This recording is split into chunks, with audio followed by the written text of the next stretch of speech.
And a good evening, baseball fans. Welcome to Hastings Stadium and welcome to Guelph Royals TV. Tonight, it is the lone matchup on the IBL sked as the Guelph Royals take on the Chatham Kent Barnstormers. Mark Perry here in the broadcast booth here at Hastings. So glad you can join us. The Guelph Royals on a 4-game winning streak, coming off a 6-1 victory over the Toronto Maple Leafs at Christie Pitts on Sunday afternoon. Jacob Cush was phenomenal, as has been the entire pitching staff, let's be honest, with these Guelph Royals. First in the IBL when it comes to a team ERA, a 3.11 ERA. It's kind of been the same thing for them, where they're getting the pitching and they're also getting some clutch hitting at some opportune times as well. You look at the Chatham Kent Barnstormers, 16-21 on the year. Losers of 3 straight ball games. They're coming off back-to-back losses to the London Majors on Sunday and Monday. They have been busy over the last few days, playing Saturday, Sunday, Monday, playing here tonight. We'll have a few days rest after tonight, but looking forward to tonight's contest here at home, here at Hastings Stadium, rather. 4th meeting of the regular season between these two teams. Guelph's won 2 of 3 so far. So we introduce the starting lineup for the Chatham Kent Barnstormers. Spencer Marcus will lead things off. He is in center field tonight. Mitsuki Fukuda is the catcher. Seth Strong, the Panda, the IBL MVP candidate, working third base.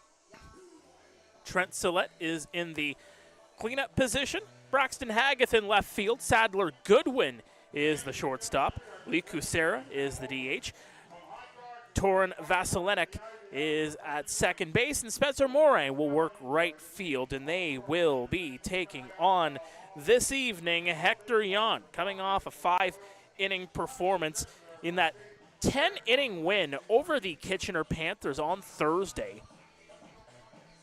Gave up 6 runs in that game, none of them earned, in fact. Struck out 6, walked 4. That was a pitching performance and a half where the Royals were trailing 5-1 to the Panthers after the first inning.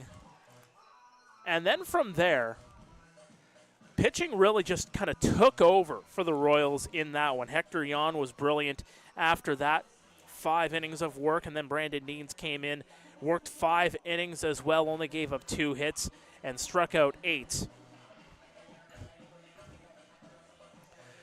But Yan is that big power lefty that they're looking toward here on a Tuesday night as we get closer to the end of this regular season. And by the way, I drink craft beer, so just a heads up. So glad everybody's chiming in on the fan page, on the chat. Definitely love the interaction. And definitely love that everybody is on here this evening to take in this affair, as that one's going to miss just outside for ball 1. And we are underway. It's 7:34.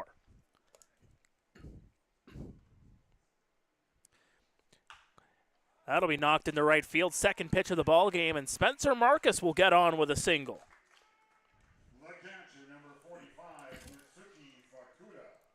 Good piece of hitting there from Marcus, hitting .438 in the month of July, and just been turning it on at the right time here for the Barnstormers. Sitting 6th in the IBL, just a half game back of Hamilton. Mitsuki Fukuda, the catcher. The runner's going to go. Delivery to second base. That's going to be offline, and getting in there with a stolen bag is Marcus. Was off on the jump immediately.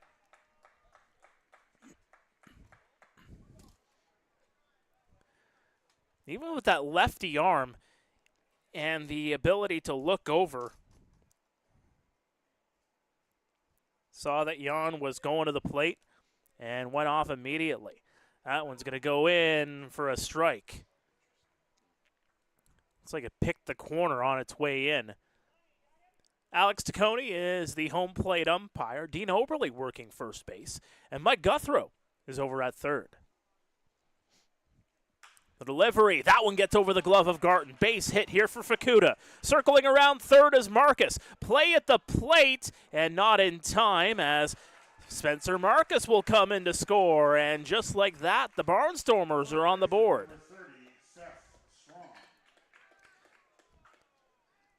So an RBI single for Mitsuki Fukuda will bring up Seth Strong. Hitting .308 against the Royals this year. But he's been a royal pain in the backsides of a number of teams in the IBL. Third in the league, a .355 average, a league-leading 15 home runs. That one's taken inside.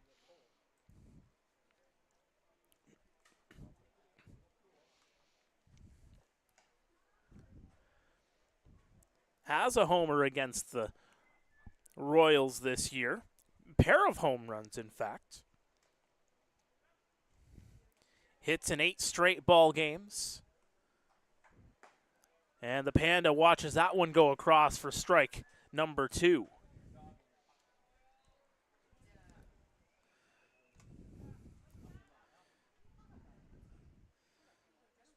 Strong, the Huber Heights, Ohio native. The delivery, swing, you got a piece of it. Strong will knock that one away. Spent the last few seasons in Indy ball. He's really tore things up here in the IBL this year. Initially, the conversation revolved around Rookie of the Year, but throw over to first, not in time. The conversation quickly turned for Seth Strong, putting himself not only into a conversation for Rookie of the Year, but league MVP. The 0-2 misses outside.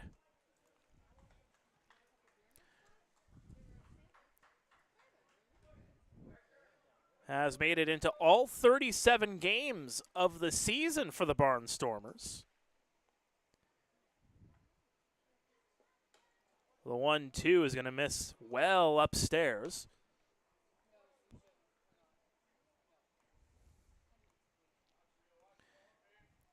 .50 hits on the season. He and Marcus both tied at 50 coming into tonight, as that one's going to be sent into foul territory. Will go well out of play. Kenny Sejo of Barrie, the only one above Marcus and Strong for hits. Although I should mention Marcus now at 51 hits as a result of that single just a few moments ago. Strong looking to match that. So just 5 behind Ejo for the league lead. The 2-2. That one's popped up. Rosario chasing it down, and he's not going to get to it. Looking at the defense setup for the Guelph Royals this eve, Ethan Hammond is out in left field. J.D. Williams working center. Andy Leader is over and right. Garrett Takamatsu, the third baseman. Connor Morrow is the shortstop. Franklin Torres moves from behind the plate into the infield. He's working second base tonight. Josh Garton is over at first. And J.D. Rosario, the junior call-up, in behind the plate. Right through the gap. Grabbed there by Morrow. He'll tag the bag for 1, and they'll get it over to first base, and that will be a double play. They'll erase the single from Fukuda, and there's 2 away here for Trent Sillette.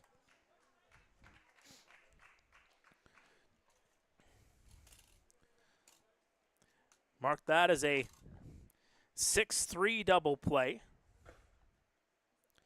Don't believe Morrow flipped it to Torres at all, as that one's going to be put into right field. Leader will get underneath it. He'll camp it and grab it. The F9 will retire the side, but the Barnstormers get on the board early. It's 1-0 visitors as we go to break. Stay with us. This is Guelph Royals TV.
Welcome back to Guelph Royals TV. Mark Perry here in the broadcast booth.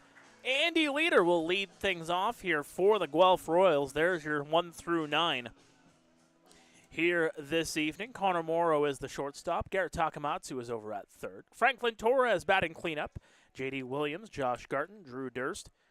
J.D. and Hammond will round out the 9. Drew Durst, his first approach as a batter came against Toronto on Sunday, as Leader will foul that one off. First game of the season where Andy Leader is hitting leadoff. He's been up and down the lineup as he looks to get his groove here.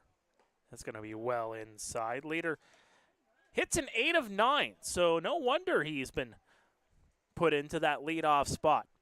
The Leader leading here for the Royals. The 1-2, the delivery just missing inside. Noah Richardson is the pitcher tonight for the Chatham Kent Barnstormers. It's more of a bullpen night here for Chatham Kent. The delivery is well upstairs. His first start of the season. His last outing came on Friday night. Went 2/3 of an inning in that 5-2 win in Brantford. The 3-2 swing and a miss. He got him.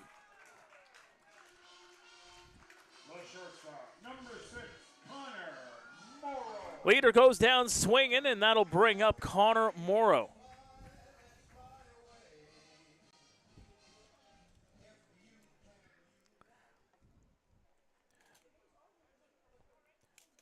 Morrow, of course, working in the shortstop position. He's been in that number 2 hole for the last few games. Watches that one go inside. Morrow hitting .298 on the season. Former Barrie Baycat. Hits in 4 straight outings. That's popped up. Playable.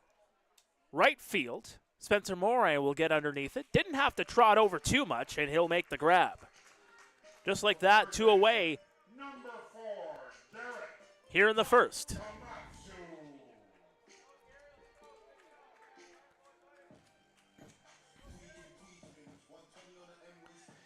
This will bring up Garrett Takamatsu, the former league MVP. Hitting .262 on the season.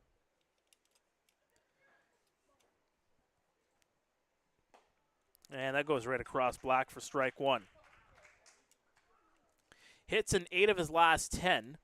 Had a 2-game mini hit streak going.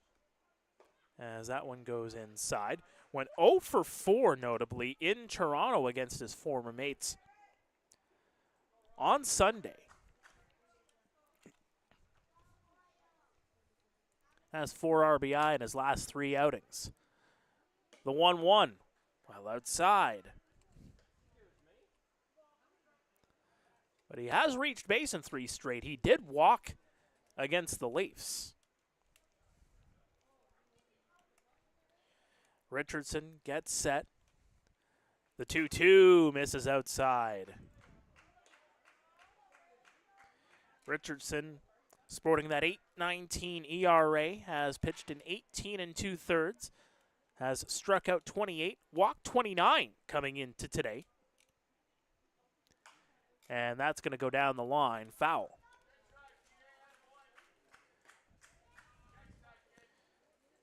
His longest outing of the season came back on June 9th in Hamilton. Richardson went 4 innings in that one. Pitched to 17 batters in that outing. Took the victory. It was a 7-5 win for Chatham Kent. Chopper grabbed there by Richardson. Over to first. And make that a 1-3 putout. And a 1-2-3 inning. The Barnstormers lead 1-0. We'll head to break and come back with the second inning. Stay with us. This is Guelph Royals TV.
Welcome back to Guelph Royals TV. Mark Perry here in the broadcast booth here at Hastings Stadium.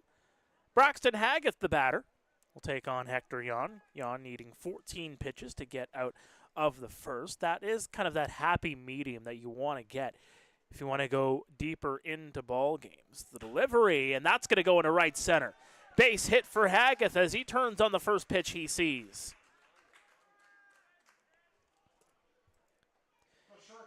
Haggith, well, he has been red hot. He's batting .500 in his last 5 games, 10 for 20. And now 11 for 21.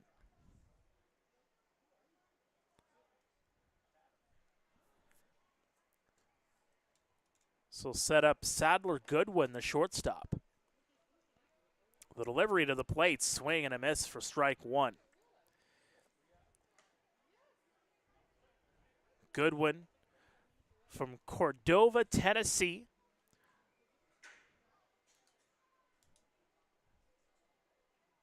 Product of Troy University. That one's going to be put foul.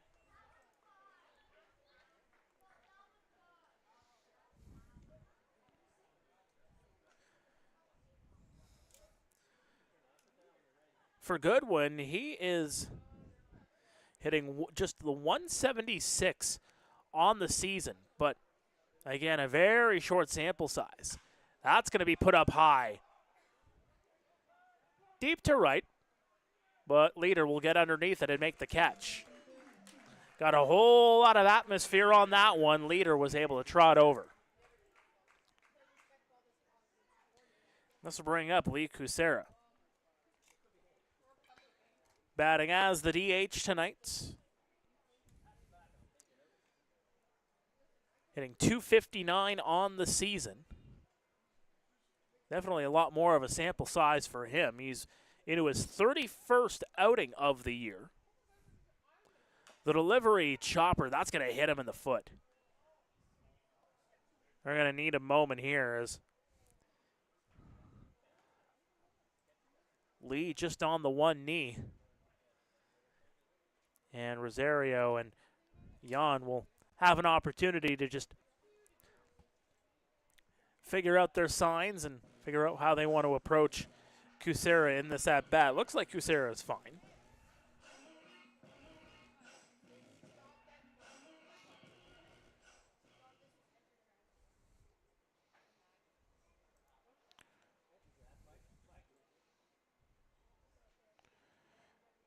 He'll just get a couple of swings in just to get himself set right back up. One away, that one into the dirt. Rosario keeps it in front of him.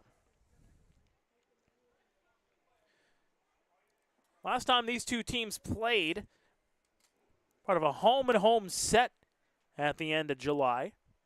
The delivery, chopper, and that'll go foul. Last time these two teams played, it was a home-and-home series. I described it as more of a Jekyll and Hyde kind of weekend. You can say it for pretty much both teams. 27th of July, it was a 9-0 victory for the Guelph Royals. Got a whole lot of pitching in that one. A whole lot of hitting as well. And then the next day in Chatham Kent, it was a 9-1 victory for the Barnstormers. Chopper in the infield. Takamatsu goes to second. Over to first, not in time. They'll get the lead runner, but Kucera gets on with the fielder's choice. And that'll bring up Torin Vasilinik.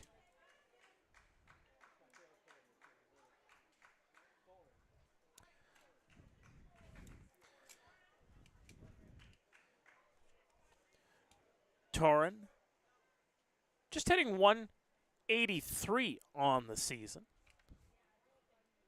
Has also made 3 appearances as a hitter. Delivery outside, throw over to second base, and the tag is applied, but Kucera gets in time. It looked like it was going to be on line.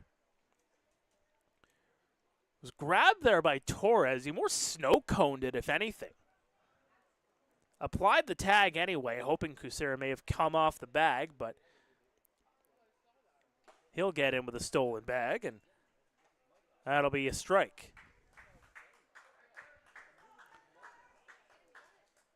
One count here on Vasilenic.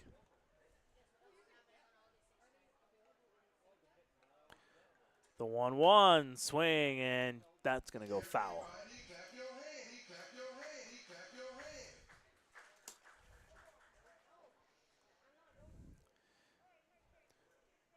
Torin from Coaldale, Alberta.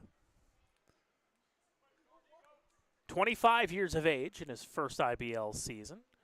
West Coast alum from the Lethbridge Bulls. Led the league with 12 home runs last year. The 1-2, well inside. Trying to get him off of the plate. Doesn't really look like Vasilenic's crowding the plate in any way, but just trying to get a little bit more space is Hector Yount. The delivery, and that'll be fouled off. Good at bat here from Torin.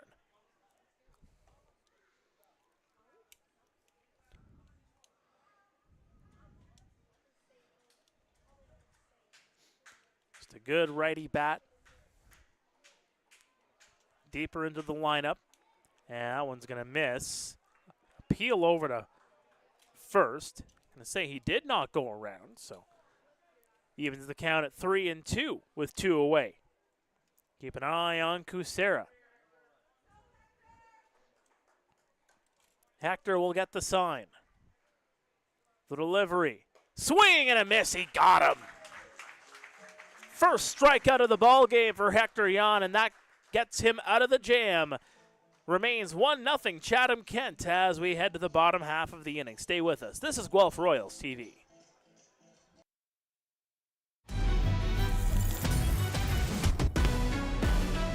Heard you looking for a hero.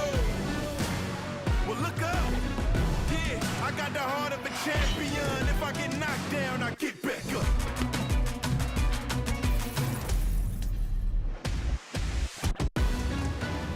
I got the heart of a champion. If I get knocked down, I get back up.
Welcome back to Guelph Royals TV. Glad you can join us.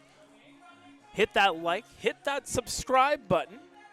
You'll be notified anytime the Guelph Royals are live on the air here from Hastings Stadium or any of our other content that gets posted onto the YouTube feed. Franklin Torres will lead things off here for the Royals. The delivery, that'll paint black for strike 1. Torres hits in 6 of his first 9 games here in the IBL. Has taken a number of them as the starting catcher for the team. That one's all outside.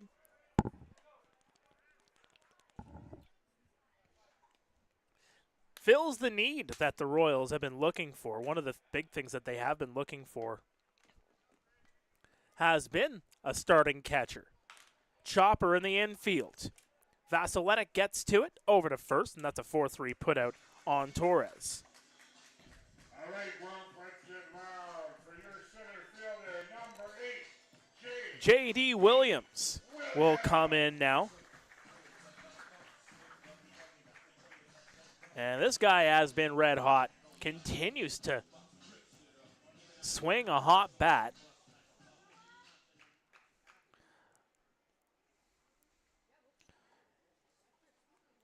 J.D.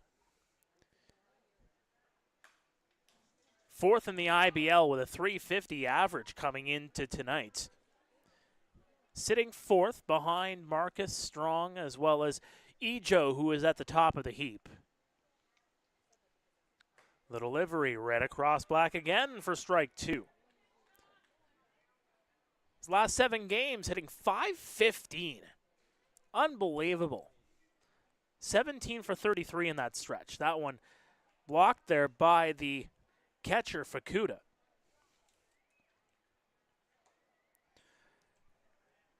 Starting defense for the Barnstormers, Braxton Hageth, Spencer Marcus, and Spencer Moray out in the outfield. Seth Strong, Sadler Goodwin, Torin Vasilenic, and Trent Sillette in the infield from left to right. And Mitsuki Fukuda catching Noah Richardson. That was fouled off by J.D. It's a 1-2 count here with one away. Richardson gets the sign. The delivery, and that'll just miss at the knees. J.D. of note, in those last 7 outings, should also mention that he's got multi-hit outings in 4 of them. That one's missing inside. 3-2 count. And it's not just multi-hit outings. 3 of them he's got 4 hits. The other one he's got 3. And that'll miss just outside, and J.D. will take a base.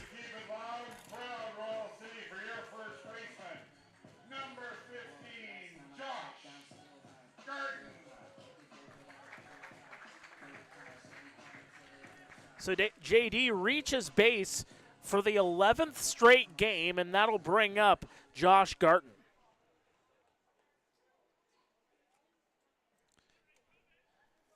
Josh most notably had a great start to the regular season, hitting .284 at this point in time. That one's inside. Had a 4-game hitting streak snapped on August the 1st against Kitchener. Went 0 for 4 against the Panthers. That one's sent up high. Shallow right field, and I mean shallow. And Vasilenic will come over to make the catch. Number 25, Drew Durst. More shallow than the kiddie pool in my backyard. And Drew Durst will approach the batter's box here for the first time tonight. Durst in his 3rd game in the IBL. Couple of looks over at first. The delivery, and that'll paint the outside edge for a strike. Durst's first game came as a pitcher, as he came in to close things up against the Kitchener Panthers. Goes 1 for 4 to follow that up on Sunday in the batter's box against the Toronto Maple Leafs. A throw over to first. J.D. gets around in time.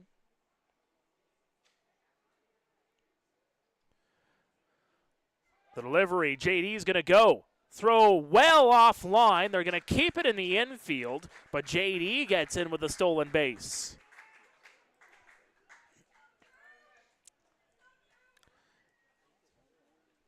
Williams now 10 for 11 on stolen bags this season.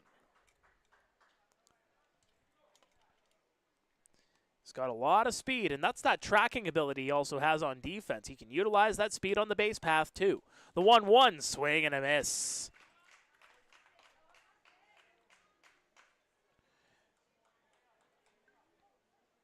Durst in his first IBL season. 6'7", 230.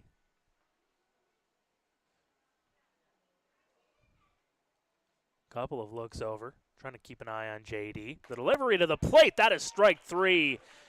Drew goes down on K's. Second strikeout of the game for Noah Richardson, and we go to break. To the third we go here at Hastings. It is Chatham Kent 1, Guelph no score. This is TV.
Welcome back to Guelph Royals TV. To the third we go here at Hastings Stadium. Barnstormers have a 1-0 lead on the Guelph Royals. Hector Yon, though, pretty conservative pitch count so far. He's up to 30 with this pitch here. The delivery right across the plate for strike 1. Spencer Moray is the batter. Moray hitting .273 on the season. Chopper in the infield. Fielded by Torres over to first, and that's a 4-3 putout.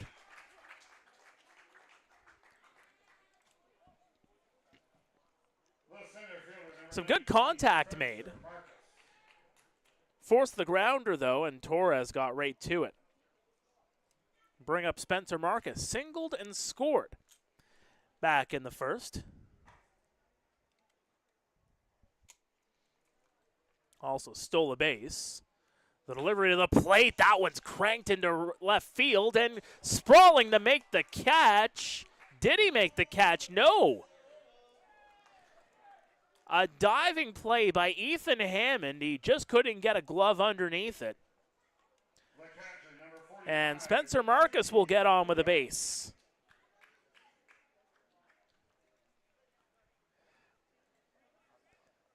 Would definitely call that a single for sure.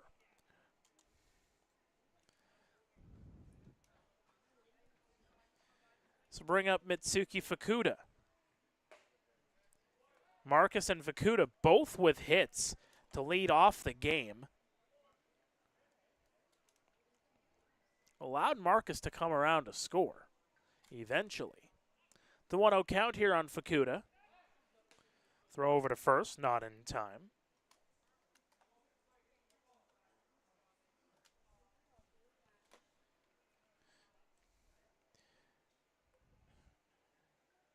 Fukuda hitting .337 on the year, and that's going to be off the glove of Takamatsu, but he's able to settle it down and turn it into a 5-3 putout over to first base. Marcus advances to second.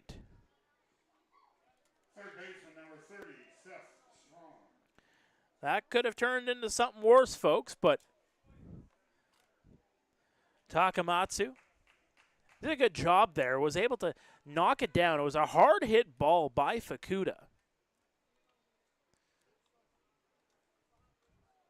That'll bring up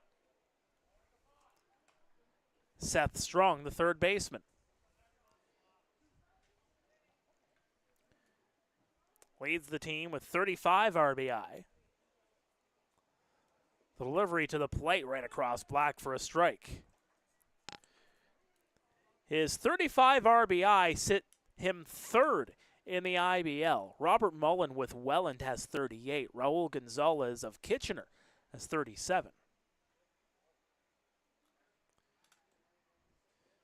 That one's upstairs and outside. Of note as well, Braxton Haggith is 5th in the league, actually tied for 5th in the league with 30 RBI. 6 players in the league have at least 30 ribbies.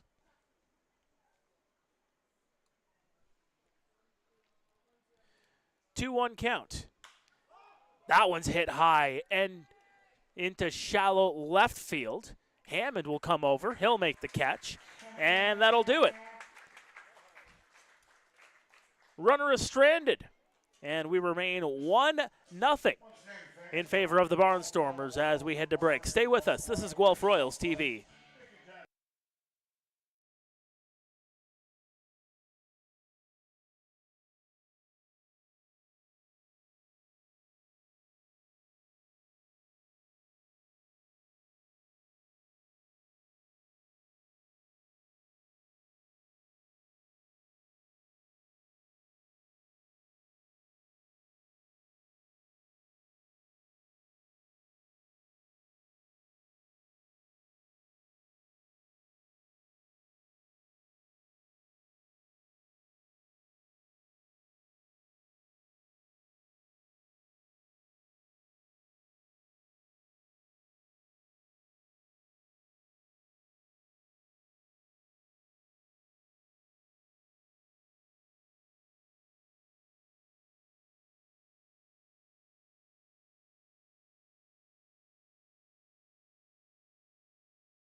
Welcome back to Guelph Royals TV.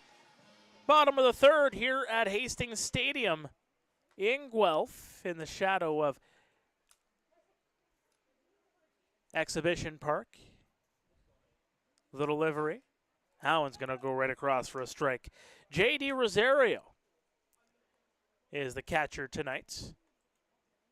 Rosario hitting 200 on the year. Swing and a miss. Quickly the count now. Oh, no balls, 2 strikes. Just 9 for 45 on the season. That'll be fouled off. A laser into the trees.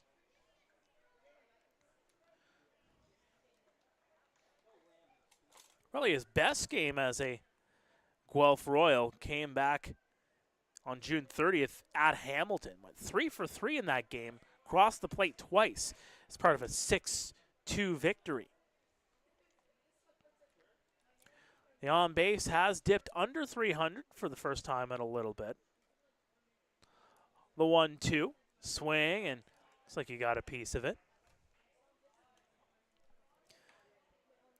Appeared in 4 games in the month of July. His last outing came back on July 12th in London as part of a 6-2 loss. Has struck out once in all 4 games in the month of July.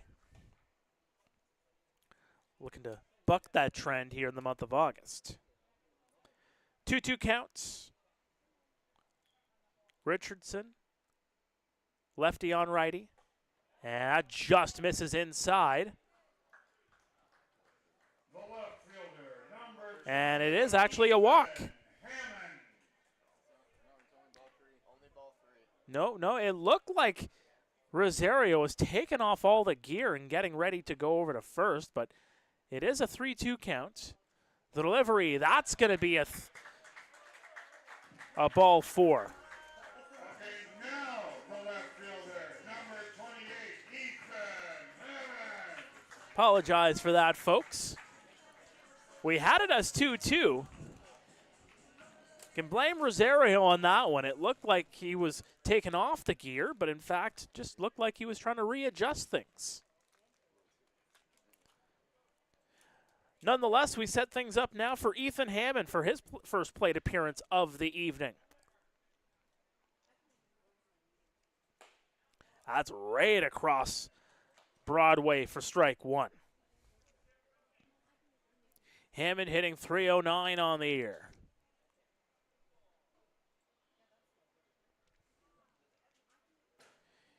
And it was 4th IBL season, all with the Royals. Throw over to first and not in time. Good job there by Fukuda. Saw that Rosario may have come off the base a little bit too much, but Rosario is able to get back in time. 30 pitches needed by Richardson to get out of the first 2 innings of work. The 0-2 swing and a miss.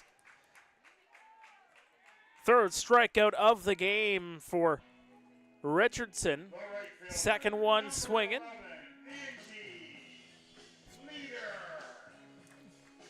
And the table set back up for Andy Leader.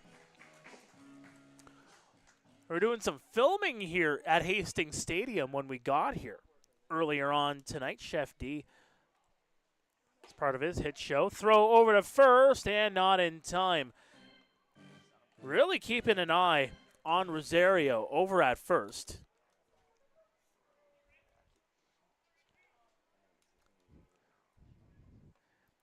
And it's kind of that backdoor play that they're trying instead of just seeing if he'll go. Or even just immediately throwing over to first. Trying to catch him off guard. Last pitch goes across Broadway for strike 1 on Leader. 1 ball, 1 strike. The delivery, that one misses downstairs. So yes, they were doing some filming here at Hastings Stadium earlier on tonight. Chef D, his hit show on Rogers TV. Taking in all the sights here at Hastings Stadium is Bruce Caboose.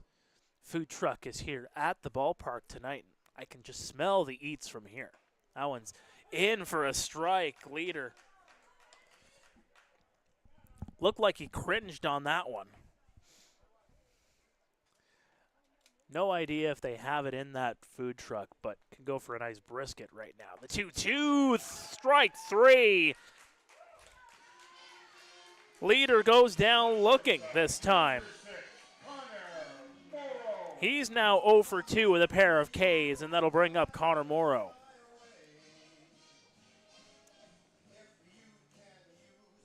Morrow flew out to right field. Back in the first.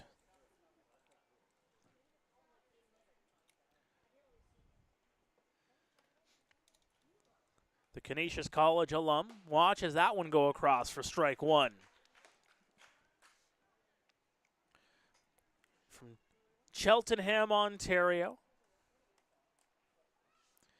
Working as a shortstop tonight, as he usually does. Really delayed here by Richardson. He's really holding off, and time is going to have to be called.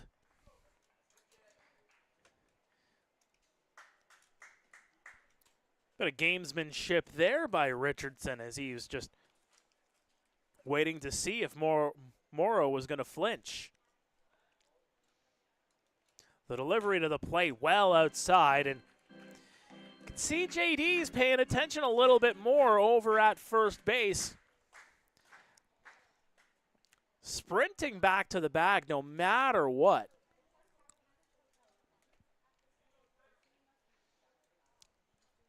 The delivery, that one just misses.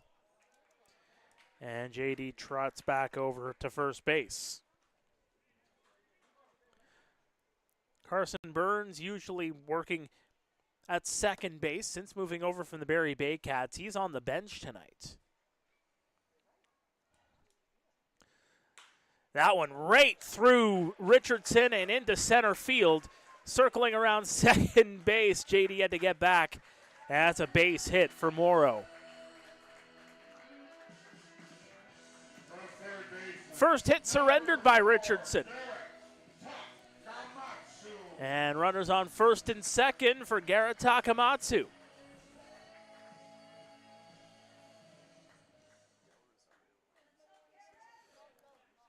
Chance for the Royals to try to climb back. Guelph hitting .303 with runners in scoring position. The delivery, and that one just misses.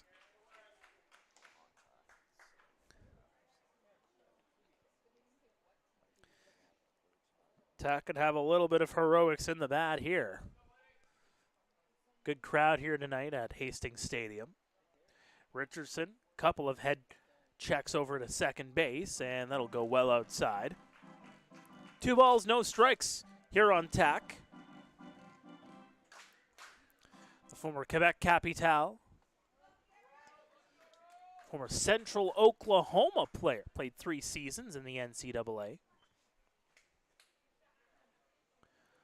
Richardson, the delivery, swing, and he got a piece of it.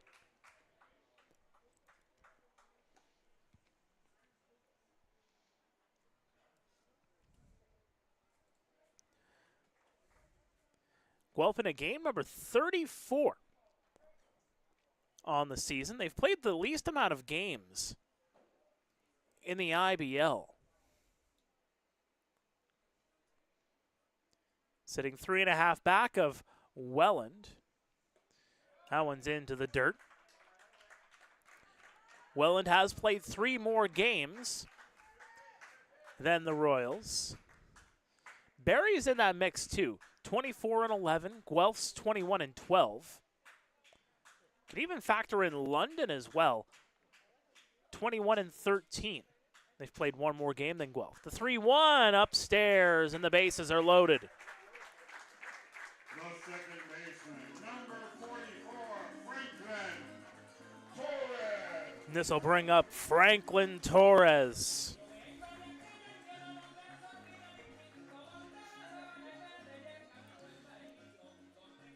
Notable with the bases juiced. The Royals are hitting .268 on the year. Josh Garton had a grand slam the very early stages of the year. As we'll get a quick mound visit here. See how they want to approach Torres.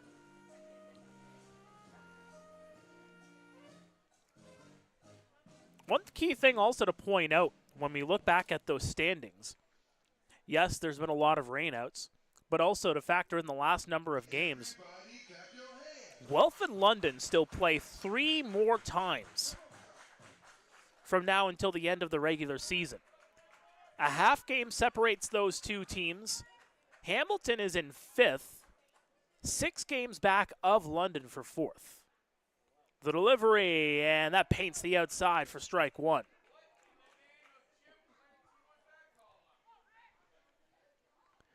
Torres 0 for 1. Hit into a 4-3 ground out in the last inning. And that's going to be knocked into center field. It'll drop, a base hit. 1 run comes in to score. Play at the plate, sliding, and he's safe. 2 runs coming to score, and the Royals have taken the lead.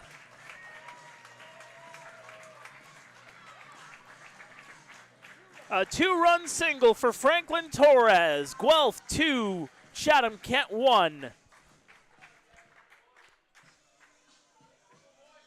keep this going with your center fielder. The green light was put on for Connor Morrow. And Connor Morrow, that is a bang-bang play at home plate.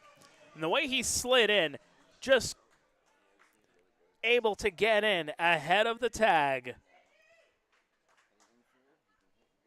Tax on second. Torres is on first. J.D. Williams, who walked in the last inning, is up.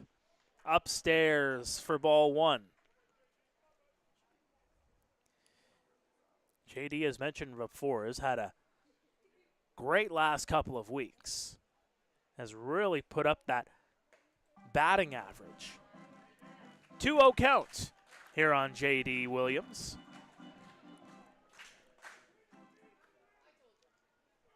Again, hitting .350 on the year. He's able to get that from a .286 average back on July 18th to where it's at now. The delivery to the plate, that one misses outside.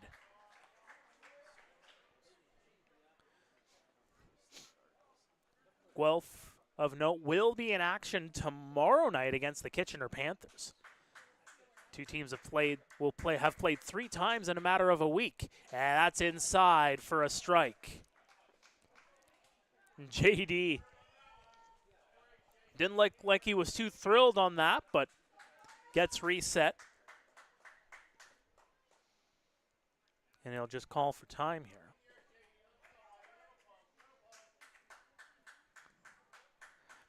Richardson gets the sign from Fukuda. The delivery on the 3-1, that misses inside, and Williams will take a base. And the Royals have the bases loaded yet again, this time for Josh Garton. As I mentioned a moment ago, the lone grand salami for the Royals this year came off of this man's bat. 10th year in the league.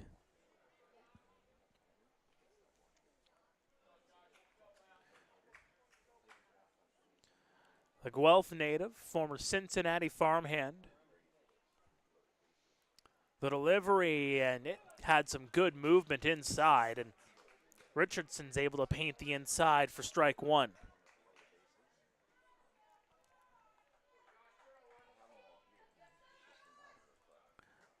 Fans going a bit full throat here for Josh. Swings at that one and misses, though, for strike number 2.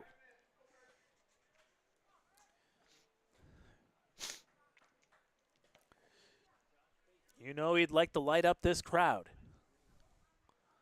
The delivery, swing and a miss. Bases remain stranded, but the Royals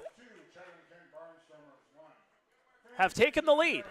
It's 2-1 as we head to the 4th. Stay with us. This is Guelph Royals TV.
Welcome back to Guelph Royals TV. Mark Perry here in the broadcast booth.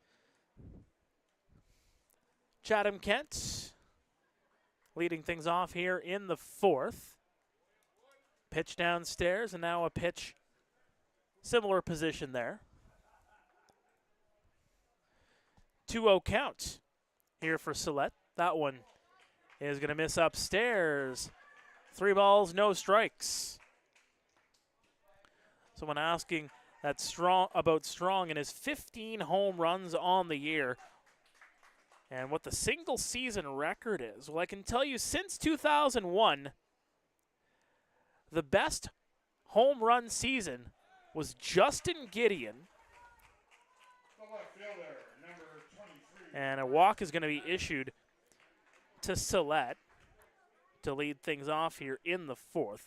Justin Gideon, who split his time between Hamilton and Welland, had 19 home runs in 2022.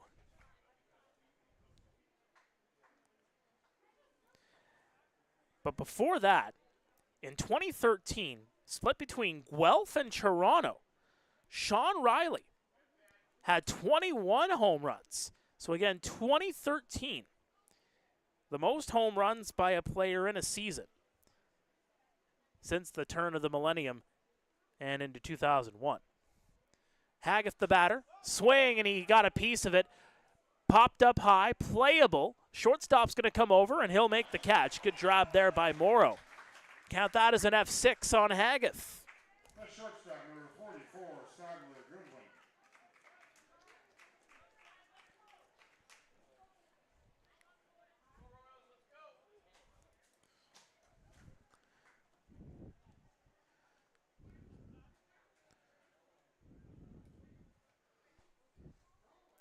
So bring up Sadler Goodwin. Look over at first, that's Sillett. And that's going to cross black for strike 1. I can tell you, I'm looking back at that food truck, and there's just this big slab of meat just sitting there. The 0-1 hold off on the swing. 1 ball, 1 strike here on Goodwin.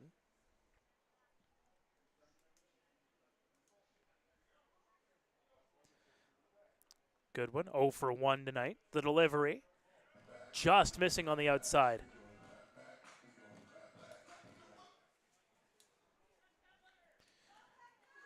Flew out to right field back in the 2nd inning. The delivery, that one's hammered down the left field line. It's going to stay fair and go against the fence. Circling around to 3rd. He'll get in safely, does Sillett, and that is a stand-up double for Sadler Goodwin. And the Barnstormers are cooking here in the 4th.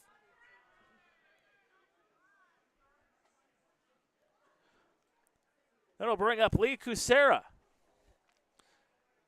with runners on 2nd and 3rd and just the 1 out.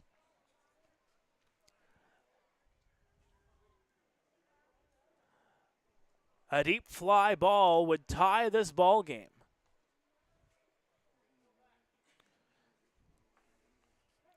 .38 pitches needed for Hector Yon to get through 3. The delivery, swing and a miss for strike 1. Had a bit of a rest there in the bottom of the 3rd. Richardson needed 36 pitches to get out of the 3rd. It's up to 66 pitches on the night. That one's going to be hit into left center. And getting over, and he can't make the catch. It goes off the glove of Hammond. 1 run's going to come in to score. Throw over to second base. He's safe. 2 runs will come in. And the Barnstormers have retaken the lead. Back and forth we go. And a Guelph Royal is down, and I believe that is Franklin Torres.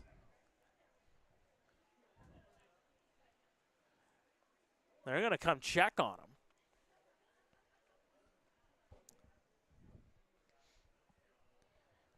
So Kucera will get in with the double. Although, to be honest with you, I'm pretty sure Hammond should have caught that one. Not much sun, although he might have lost it in the lights on its way down. Dino's going to come out on the field. As the Royal City holds its breath here. Got a delay in the action. The Barnstormers have retaken the lead. It is 3-2. We're going to go to a break. We'll be back after this. Don't go anywhere. This is Guelph Royals TV.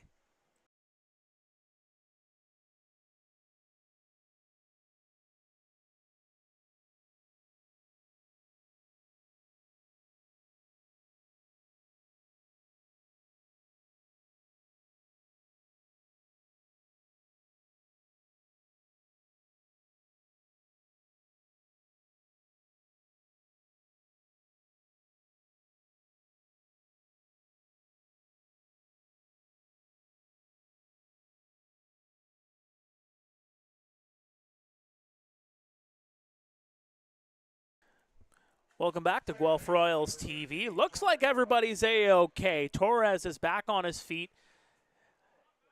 Looked like he was hurt on the slide into second base by Kucera. Obviously, no malice intended, as the two of them have a couple of words at the end of it all. Looks like everything is A-OK. Ball one on Torin Vasilenek. That's what I used to call him. It's Vasilenek. Struck out back in the second. Swing and a miss. 1 ball, 1 strike.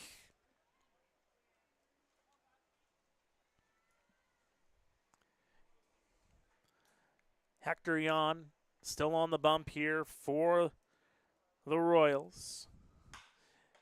Grabbed there by Jan. They're going to catch Kucera in a rundown between second and third. Throw over. The tag will be applied. Count that as a 1-5-6 on the putout. And Vasilenek will get on over to first on the fielder's choice.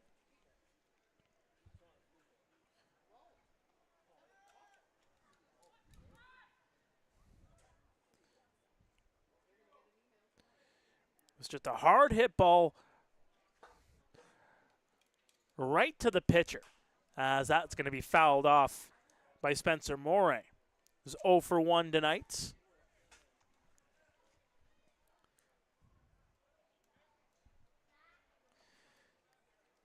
And to the tail end of this regular season.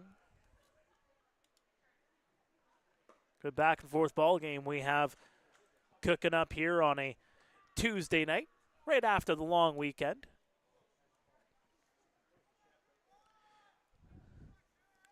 Hope you and yours had a great extra day off. Throw over to first, not in time. Some people call it the civic holiday. Different towns, different areas call it different things.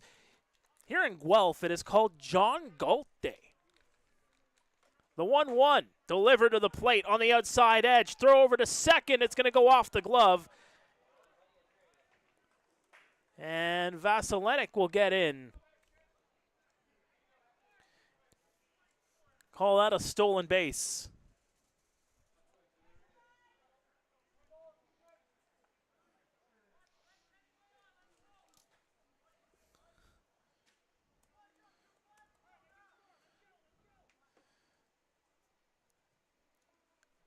So a runner in scoring position here. Swing and a miss. Strike 3.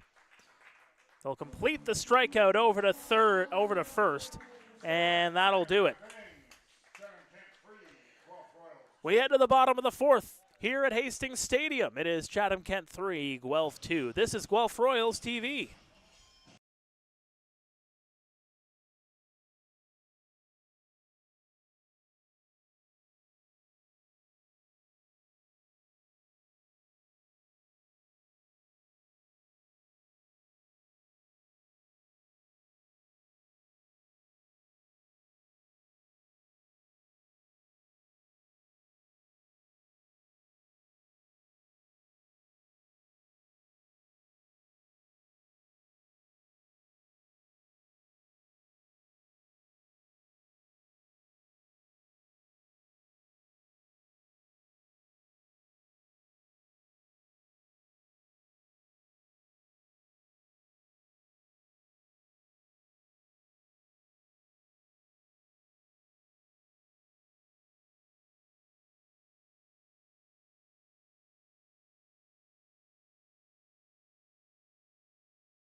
Welcome back to Guelph Royals TV. Drew Durst will step into the batter's box for the second time tonight. The bottom of the order due up here for the Royals. Here in the fourth, they'll take on Brock Whitson, who comes into the game here for Noah Richardson.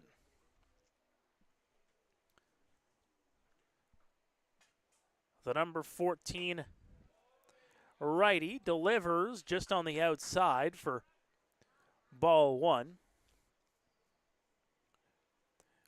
Whitson, the Chatham native, playing for his hometown team. That one's going to paint the outside edge for a strike. Evens the count at 1-1. Of course, played 3 seasons at St. Clair College in the OCAA. The 1-1, just missing outside.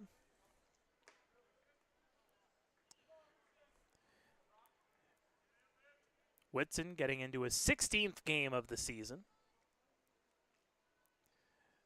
The 2-1. That's hit into left center. Is it going to drop, though? Yes, it will. And Durst will get on with the base hits. The catcher, number 2, Joseph Del Rosario. A good hard hit ball. Good location there by Durst. No play there for Haggith out in left field. And the Royals get their leadoff runner aboard.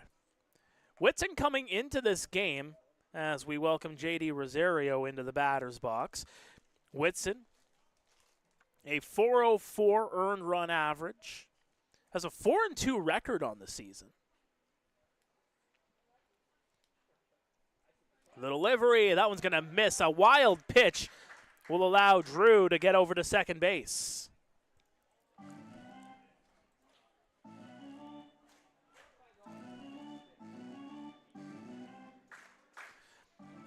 Looked like Whitson just lost a bit of control as he delivered to the plate. Went well wide of the zone. And Durst gets into scoring position. Whitson coming into tonight, 33 strikeouts to 26 walks. Last game came in a 6-5 defeat just 2 days ago against the London Majors.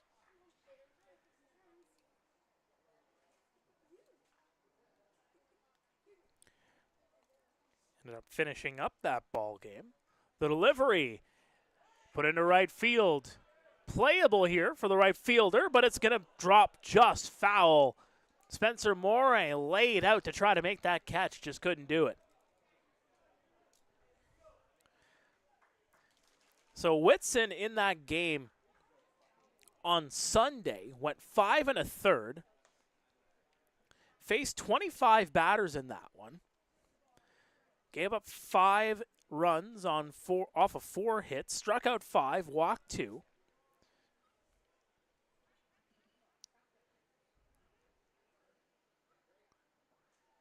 The delivery to the plate is going to miss. 3 balls and 1 strike.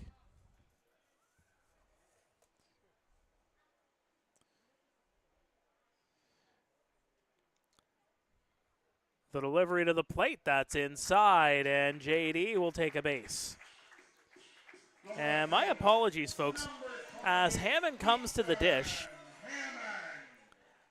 for some reason I was thinking that Whitson played the back half of that game. He actually pitched the first half of that game before it was called due to rain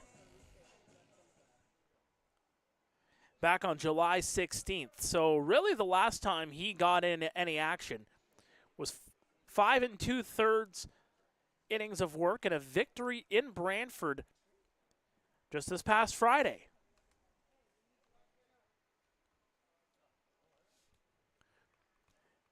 The delivery to the plate for strike 1. Looks like Neil beat me to the punch on the chat on that one as I was going to get to it.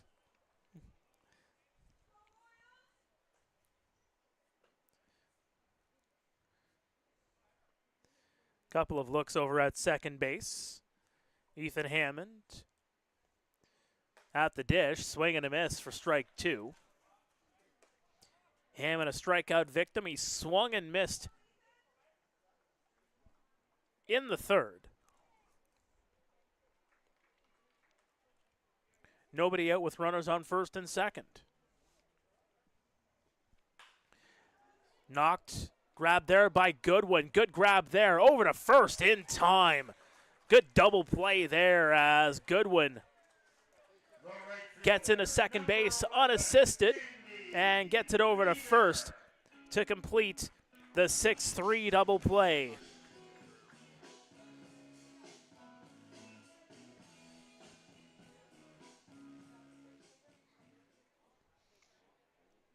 And that'll break up Andy Leader as Drew Durst advances over to third.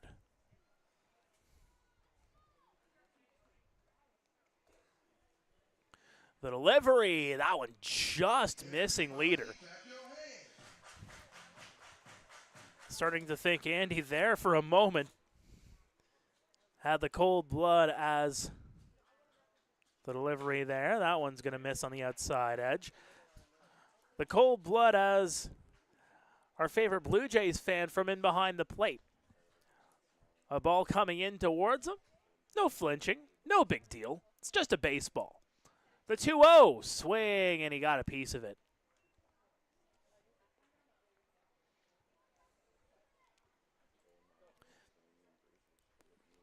Leader was marked as number 10 on our score sheet. Has turned to number 11 as of late.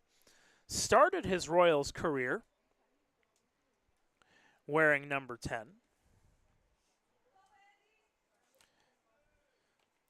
Spent many a years wearing number 49 with the Kitchener Panthers. So, new city, new number. The 2-1. Popped up high, but it's going to go foul down the right field side.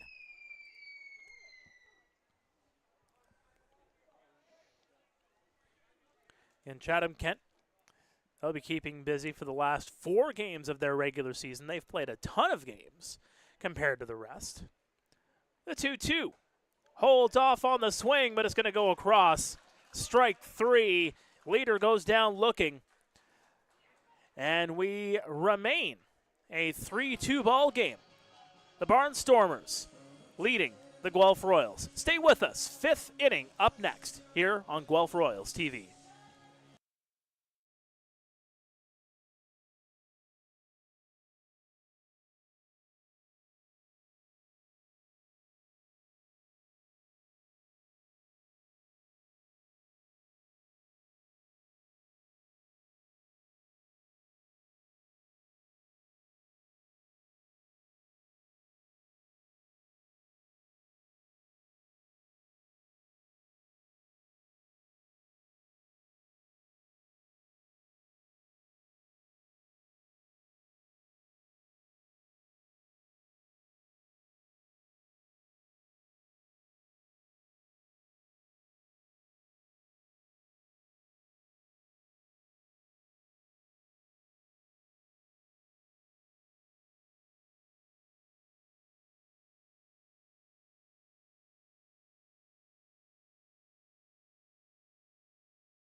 Welcome back to Guelph Royals TV. Witnessed a bit of a foxtrot through the outfield in between the break.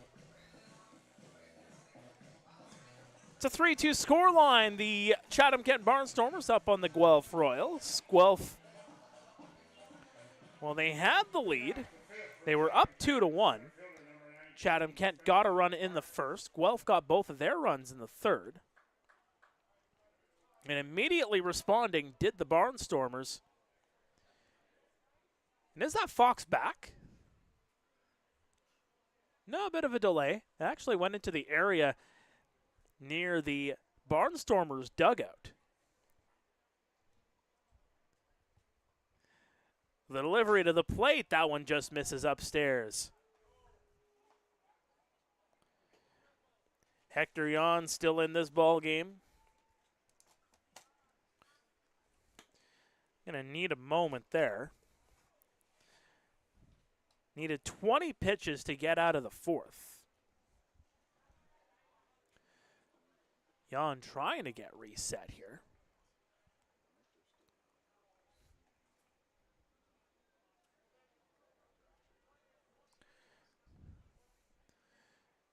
He'll wait for his sign from Rosario. That one's going to go well outside. 2 balls, no strikes here on Spencer Marcus, who's 2 for 2 on the evening. Pair of singles to his credit. He's also come around to score. Swing and a miss for strike 1. And Chatham Kent, just 4 games remaining after tonight. And that one's going to be cued off the end of the bat. Deep to left center, all the way back. And that one is going to be grabbed by J.D. Williams. J.D. oh my, he takes a homer away from Spencer Marcus. And he looks to be slow to get up.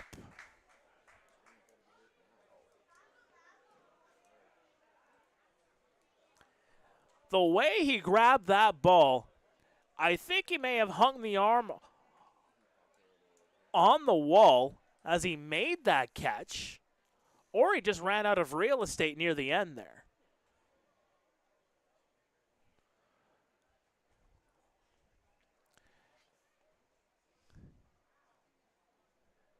Man, oh man, these Guelph Royals,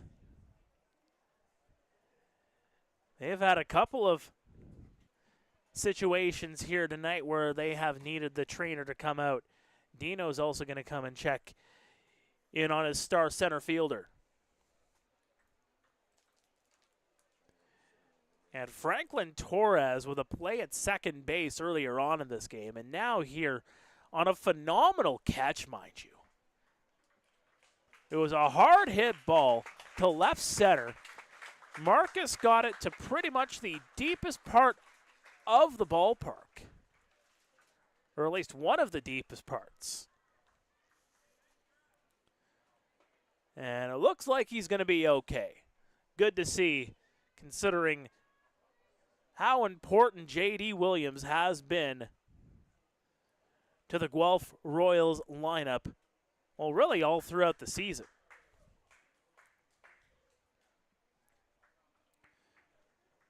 As it looks like Alex Taccone is going to have a word here with Hector Yan and J.D. Rosario. So we're going to get set up here.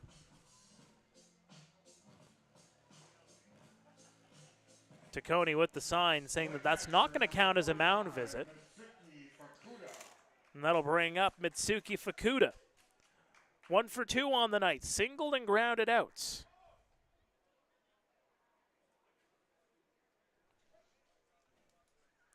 The delivery, and Fukuda tried to square up to bunt,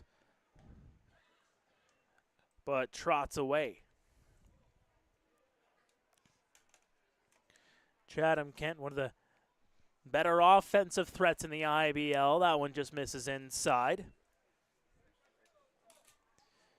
Wouldn't be where they are, of course, without Seth Strong and Spencer Marcus, and you can even throw Fukuda and Hagath in there. 5 hitters for the Barnstormers are 300 plus. That one grabbed there by Takamatsu. Over to first, in time. 2 away. Fukuda retired on the 5-3. And that'll bring up Seth Strong. Hit into a double play back in the first. It's .355 average. Second to his teammate, Spencer Marcus, who probably has that average going up a little bit on a 2 for 3 night.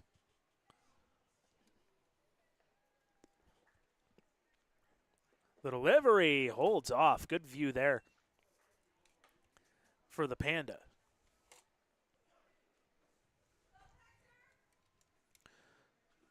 Played in the United Shore League. A 1-0, swing and a miss. Spent some time in Bakersfield in the Pecos League, the Frontier League with North Colorado.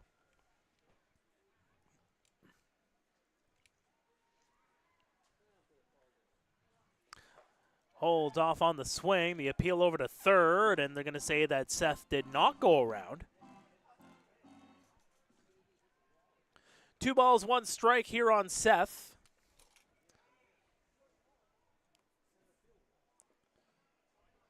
He has struck out 21 times this year. I mean, you compare that to some of the other batters on this team.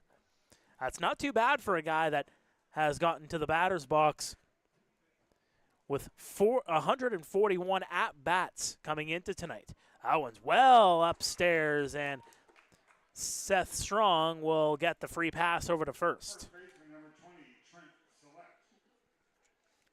This will bring up Trent Sillette. 1 for 1 here tonight. Walked and scored in the 4th.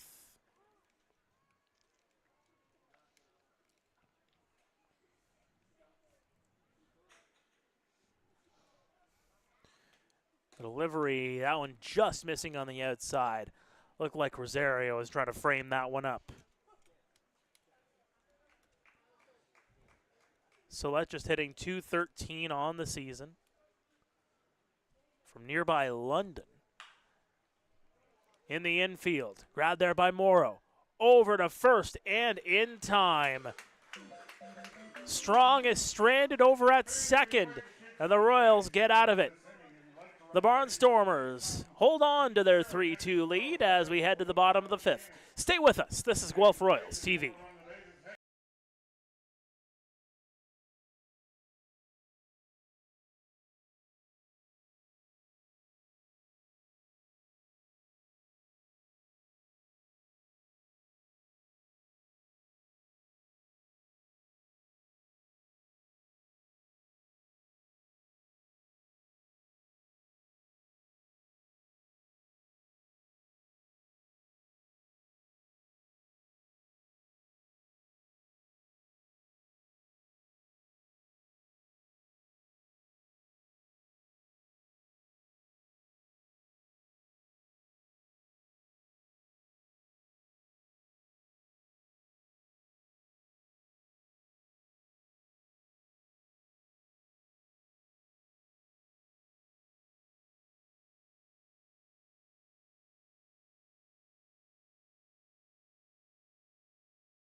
Welcome back to Guelph Royals TV. Mark Perry here in the broadcast booth as we get set for the bottom of the 5th.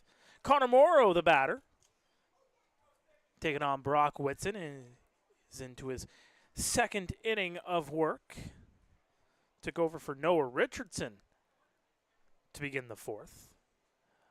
Delivery to the plate goes across for strike 1 right at the knees.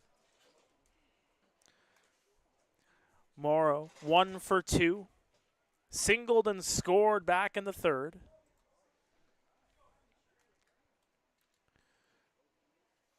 The delivery hit into center field, but that's going to be right on the line to Spencer Marcus, and it's an F8 all day. The third baseman, number 4, Garrett Takamatsu. So that'll set the stage for Garrett Takamatsu, the third baseman. Been rather busy on defense on the evening. 0 for 1 with a walk.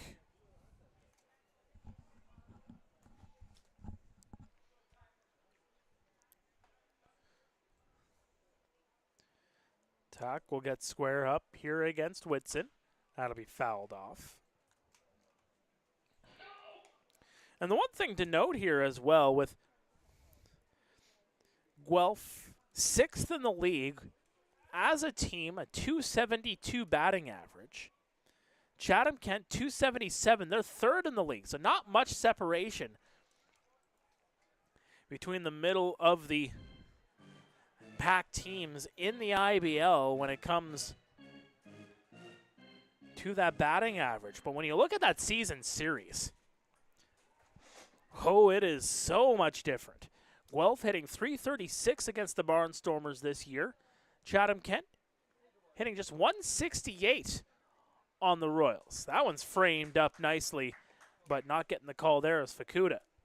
2 balls, 1 strike here on Takamatsu.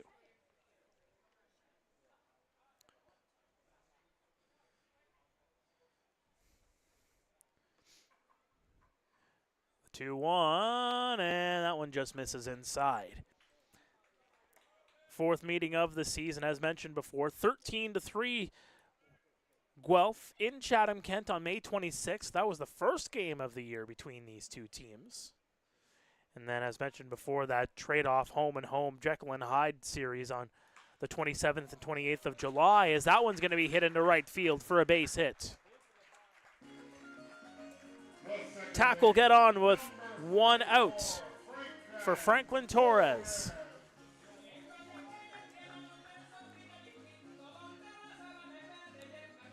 Torres, the former Angels farmhand.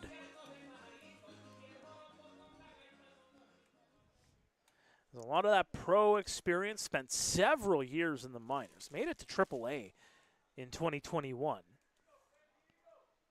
A late addition by the Royals just ahead of the signing deadline. The delivery, that one's down the line, but foul. Hit .329 in the Venezuelan League before coming here to Guelph. Seen a similar trajectory for some players playing in the Venezuelan League than coming up here. To the plate it goes, and that is going to be ball number 1. Saw it last year going from Venezuela to here in Canada. Claudio Custodio for the Royals, the league MVP from 2 years ago. Low on 1, that one misses outside. Decided to go and nab Torres from the Venezuelan League. And as mentioned before, it was to fill a need. Needed that guy at catcher full time. The 2-1 popped up. Right field. Morey will not get to it as it goes into foul territory.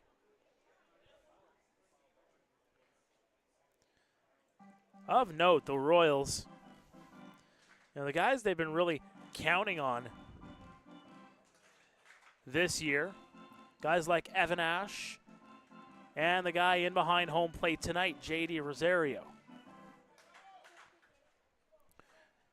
Believe I've seen Ashton Patterson back there once, maybe twice.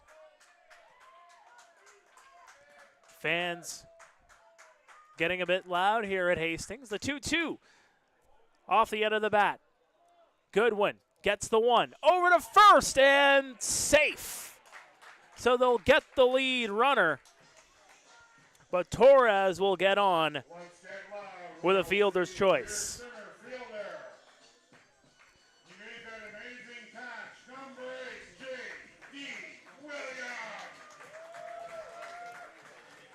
Trent Sillett with the stretch over at first base, trying to get that double play, but just was unable to get the ball in time. And that'll bring up J.D. Williams.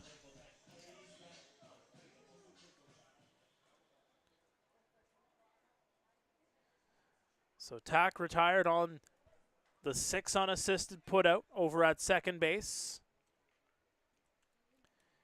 JD watches that one go outside. Good eye there. If you're just joining us, first of all, glad you can join us here on Guelph Royals TV. Chatham Kent taking a 1-0 lead in the first. Guelph responding with 2 runs in the bottom of the third.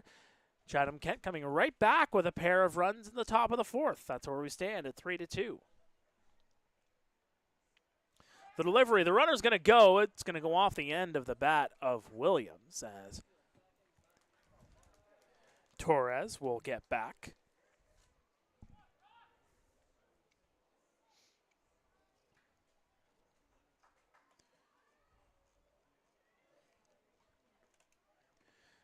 Guelph, as mentioned before, hosting Kitchener tomorrow night, and then hosting the Cardinals on Saturday before going into Chatham Kent on Sunday.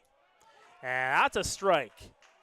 And JD questioning that call at home plate.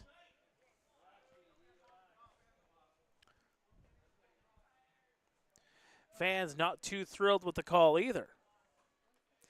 1 ball, 2 strikes here on JD. And he's going to call for time. They're going to actually call Brock Whitson for a balk. So Torres will advance to second base.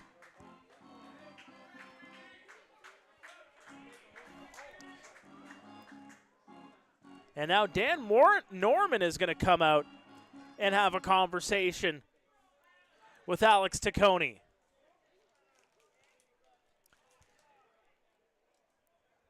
And Dan doesn't look too happy.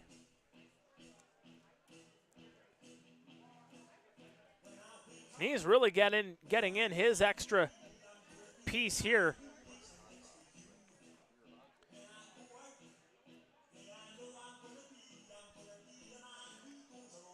An extended explanation. Dan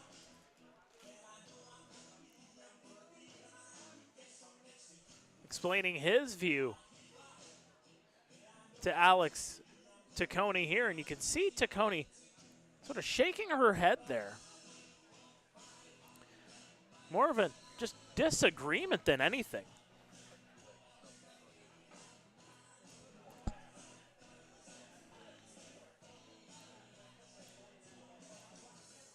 And not one of those heated arguments either. Dan did a heck of a job going in there. Obviously, went in there with a cool head, set his piece, didn't go over the top or anything,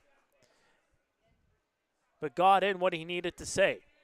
Nonetheless, Franklin's over at second, and JD faces a 1-2 count. The delivery, swing, and Williams gets a piece of it.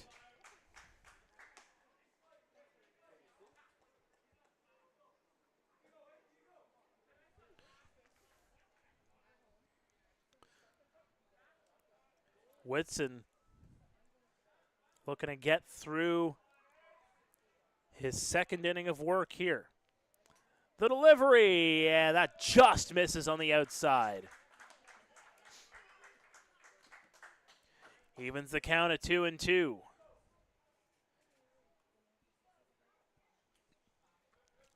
It's like delicate surgery trying to pitch around a guy who's been as hot as Williams. And that just misses inside. Williams gets out of the way. Full count here on JD. Fans get the clapping going here at Hastings.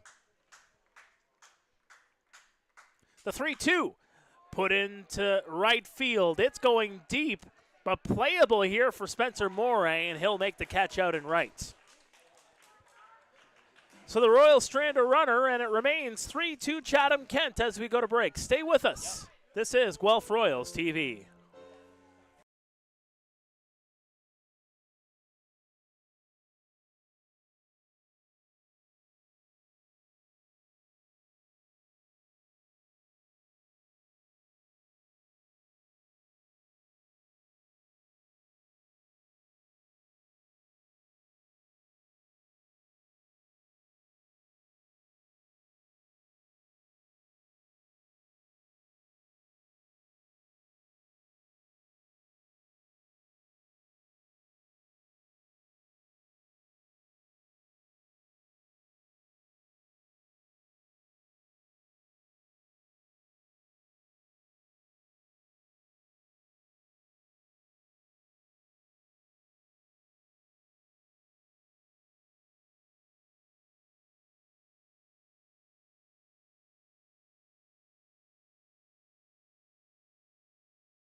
Welcome back to Guelph Royals TV, getting set up here in the 6th here at Hastings Stadium. Braxton Hageth in the batter's box.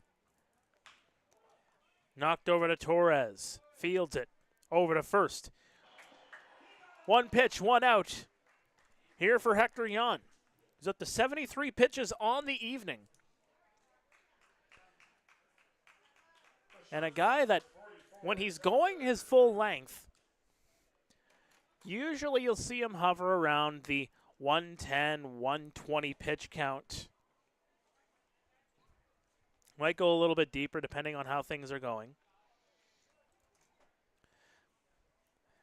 But Dino doesn't really have to overutilize his pitchers. A number of them have just been bang on throughout the year. There's a swing and a miss. You'll see it sometimes where they might keep a guy out there for a little bit longer than they should. Let's just put it that way. Swing and a miss for strike two. Maybe it's a mistrust thing when it comes to the bullpen. Maybe the bullpen isn't going as great as you would want it to, so you want the starter to just keep on cooking. Time is going to be called here by Hageth or by Goodwin.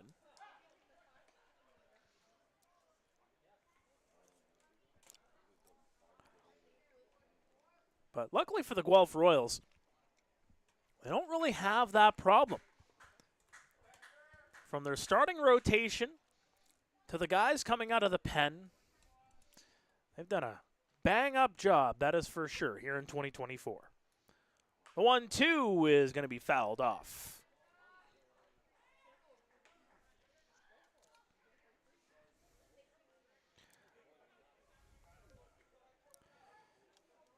Last few starts, you've seen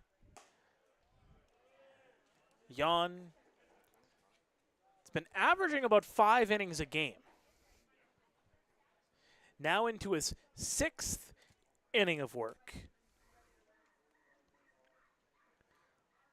Longest outing of the year. As the count now 3-2. His longest outing of the year did come in Hamilton in that 7-0 win. As that's going to be put foul. Went 6 1/3 in that one. Shutout baseball. Only gave up 3 hits in 6 1/3. Walked 7, struck out 7. So he's already tied his season high. Swing and a miss, strike 3. And Hector now officially into his longest outing of the year. 2 away here in the 6th for Lee Kucera. Hit into a fielder's choice in the 2nd. Doubled in the 4th, but was picked off on that rundown between 2nd and 3rd. That one's going to be fouled off.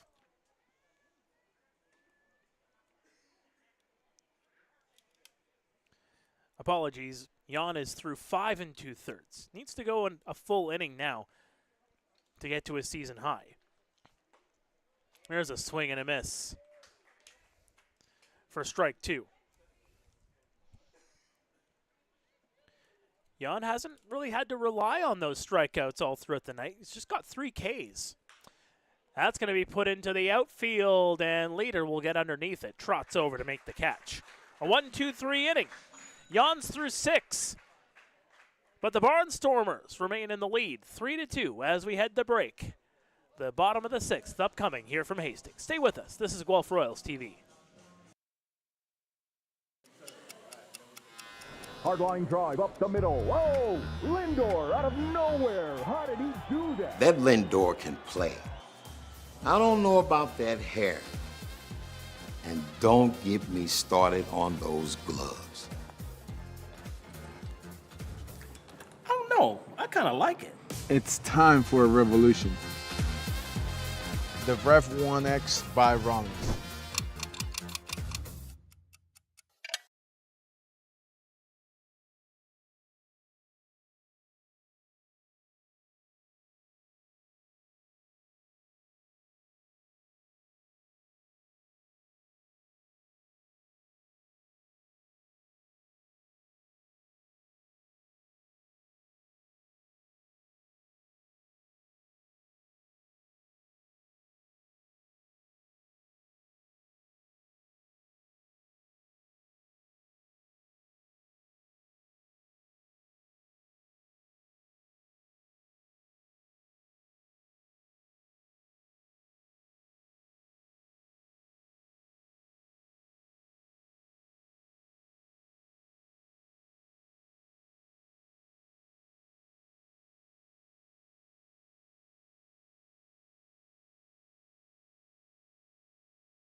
Welcome back to Guelph Royals TV. Eric Pettipiece comes into the ball game for the Barnstormers, the Dorchester native.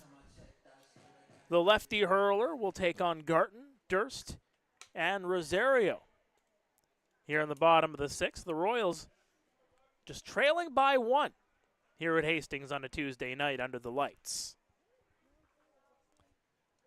The delivery, and that's going to paint the inside for strike 1. Josh looks away, cannot believe it. He's got to take a moment.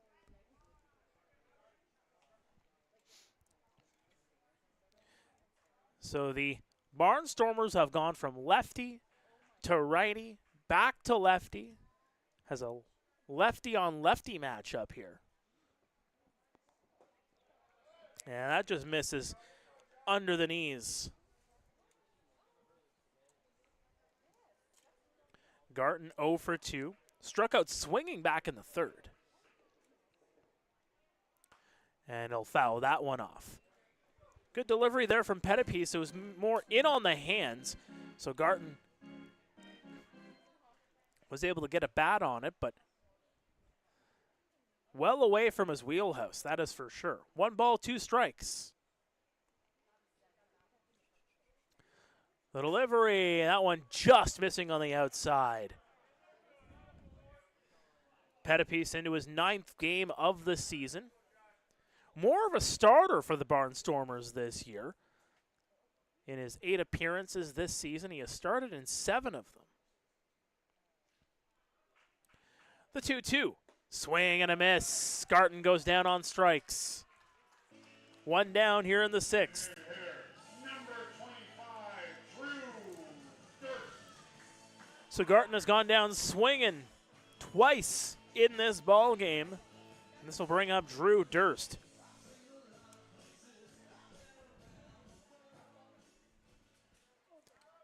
Hit a big single in the 4th. He's really displayed his power, that's for sure. And that's going to hit him right on the backside. And Durst will take a base. I think they got away from Pettipiece. Number 2, Joseph Del Rosario. And Pettipiece still young, too. Just 19 years of age.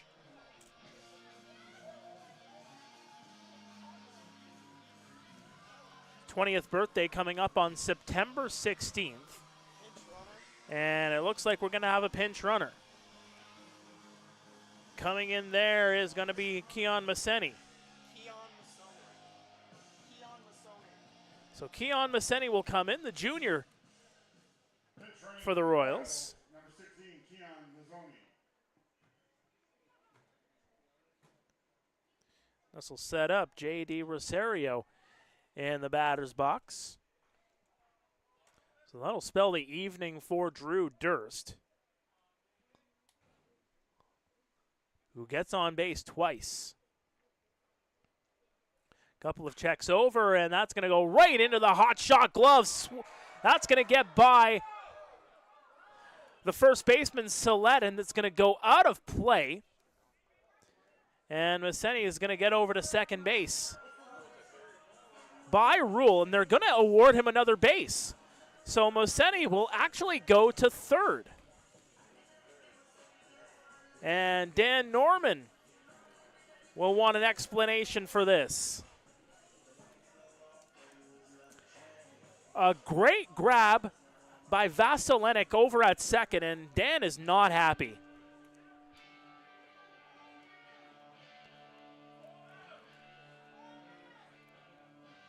And you can see here, pointing over at the second baseman with the where Vasilenik made the catch. It was a great grab by Vasilenik. A throwback over to first. Got away from Sillette. And Dan is going to get thrown out of this ball game. Dan continuing to get in his piece. Not happy with that call.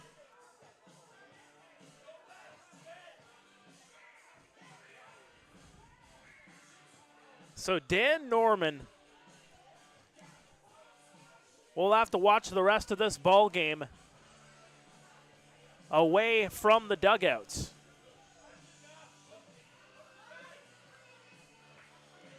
So the play in contention is this. Vasilenic makes the catch on the liner from Rosario. Keon Maseni was thinking about going to second on that hot shot.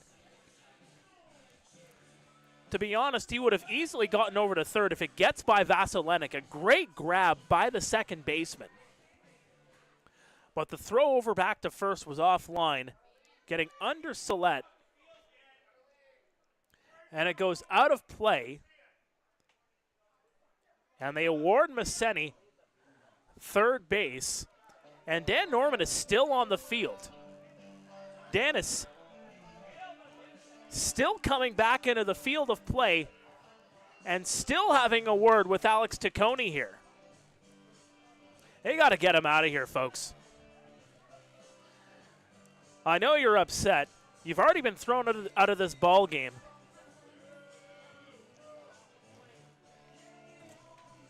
Don't get yourself any supplemental discipline.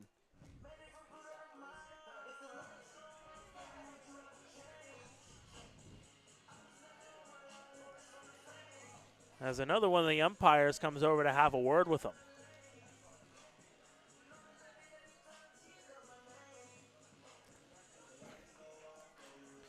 So everybody will retreat back to their respective bags here.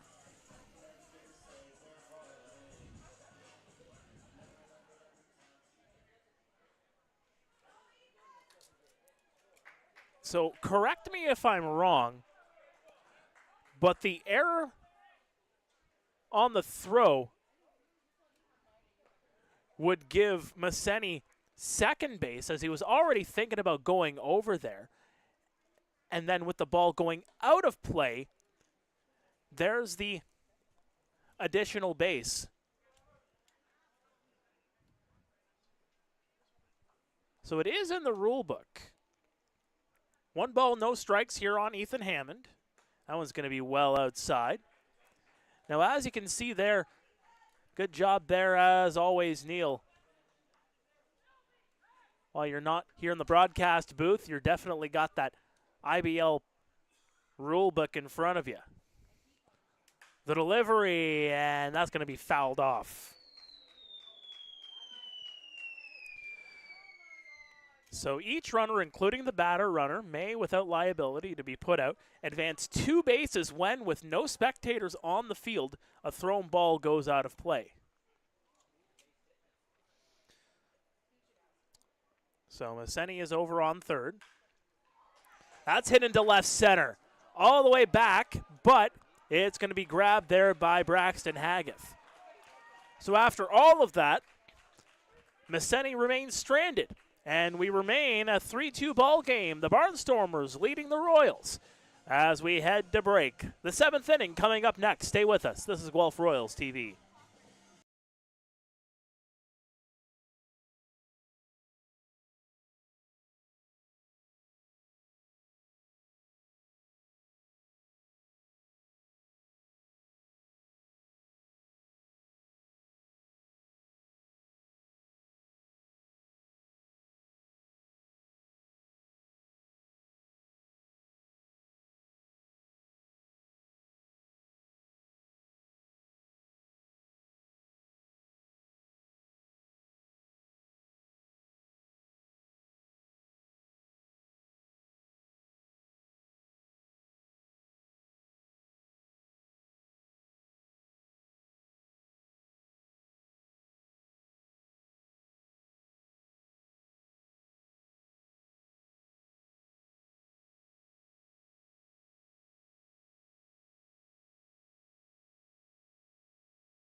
Welcome back to Guelph Royals TV. Glad you can join us on this Tuesday night. Mark Perry here in the broadcast booth. Chatham Kent 3, Guelph 2. We're going to have a pinch hitter coming in. Anthony Polowick will lead things off here for the Barnstormers, as he will take the place of Torin Vasilenik. Hector Jan remains in here. 85th pitch of the night goes inside for ball one.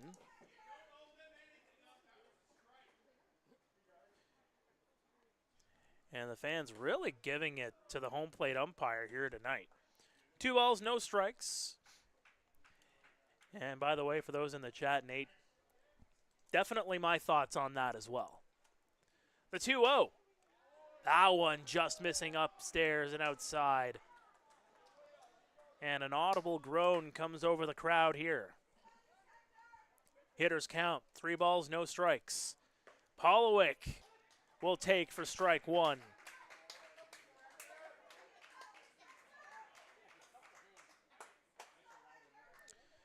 We are into the 7th here at Hastings, and there's strike two.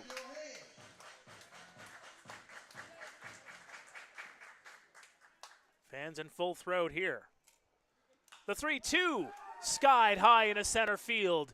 Has an ability to get over there, and on the run is J.D. Williams to make the catch. J.D. went a long way for that one.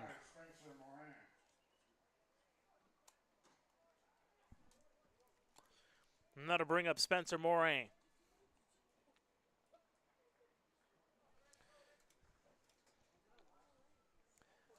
J.D. came about 30 yards across his zone in center field. Dropping down the bunt. Good job there by Morin. Unable to make the play is Rosario. And Morin gets on with a bunt single. Center fielder, number 19, Spencer Marcus.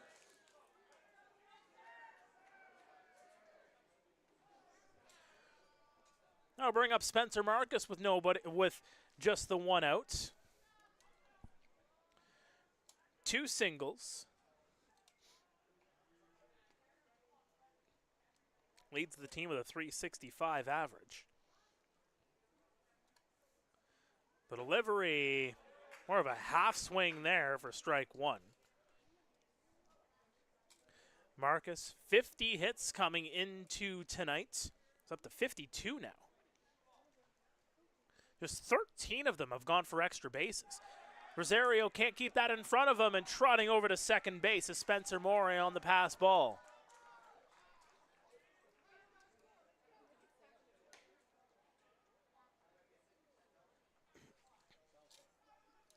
Rosario just couldn't get full control of it.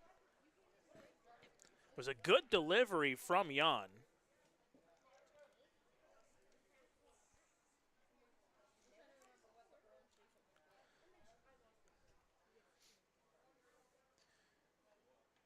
Hector will check. Swing and a miss.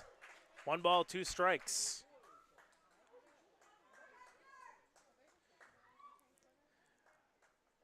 Marcus, the first signing in franchise history. Put that one on your trivia count. That one's outside.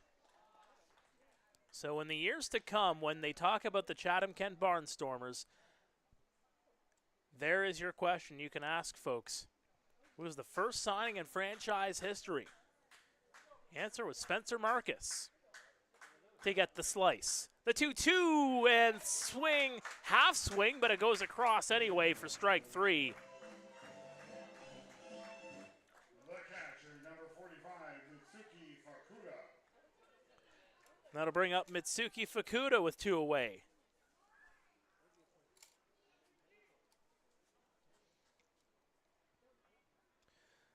Fukuda, 1 for 3.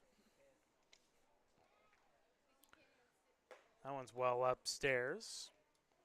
This one hit came all the way back in the first, a single. Drove in Spencer Marcus from second base. So has the one ribby on the night.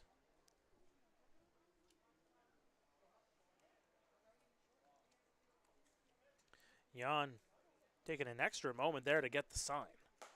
And there's a strike right at belt level.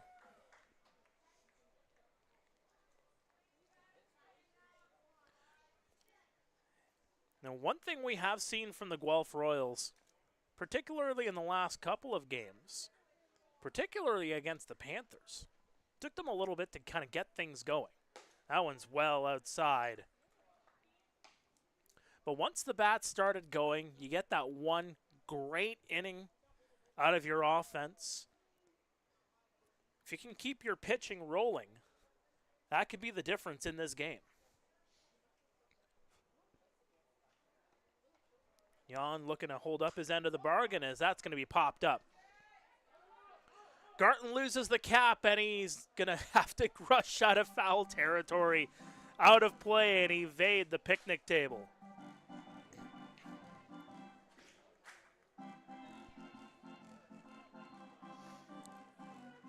As he'll trot back over to first. But again, you go back to those two games against Kitchener. Down 5-1 after the first. Plug and play. You chip away, get the tie, take the lead, and win that ball game. The 2-2, and Rosario can't keep that in front of him either. Call that a pass ball, and Morin will get 90 feet away from scoring.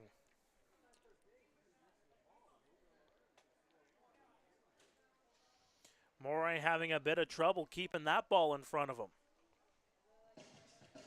And just to continue on, you look back at that game on Saturday. Trailed 2-0 did the Royals over the Kitchener against the Kitchener Panthers.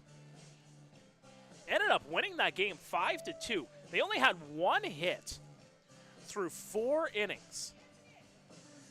And that hit actually came in the 4th. But found a way to get back into it. They tied the ball game.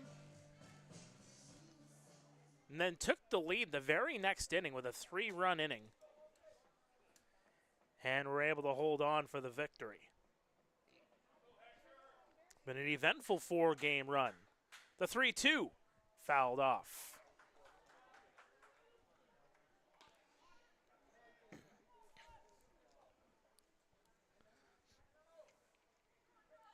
Just the lone game in the IBL this eve, so Guelph could get to within a game and a half of Barrie for second place with a W tonight. The 3-2 and strike 3. Hector Jan gets the much-needed strikeout as we head to stretch time here at Hastings. Stay with us. It's 3-2 Chatham Kent as we go to break. This is Guelph Royals TV.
Welcome back to Guelph Royals TV. To the bottom of the 7th we go.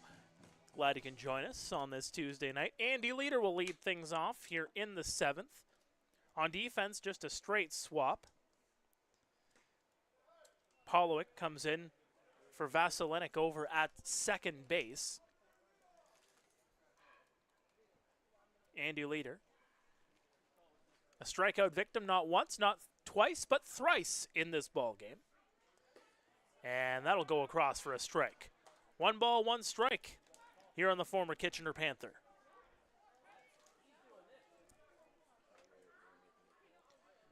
Remains a 3-2 ball game. Chatham Kent remains in the lead. We're humming away here on this Tuesday night. Just 2 hours into this one. Couple of nods. And swing and a miss for strike 2.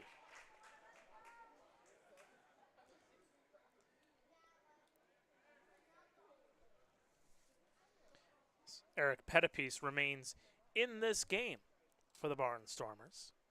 The delivery, that one skied high. In the infield, Goodwin gets underneath it. He'll make the catch. Shortstop, number 6, Connor Morrow. So Leader retired on the F6. He's 0 for 4 on the night. And that'll bring up Connor Morrow.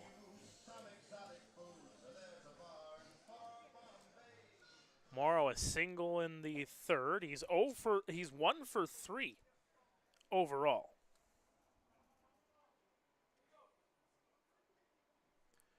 The delivery, that's inside and up.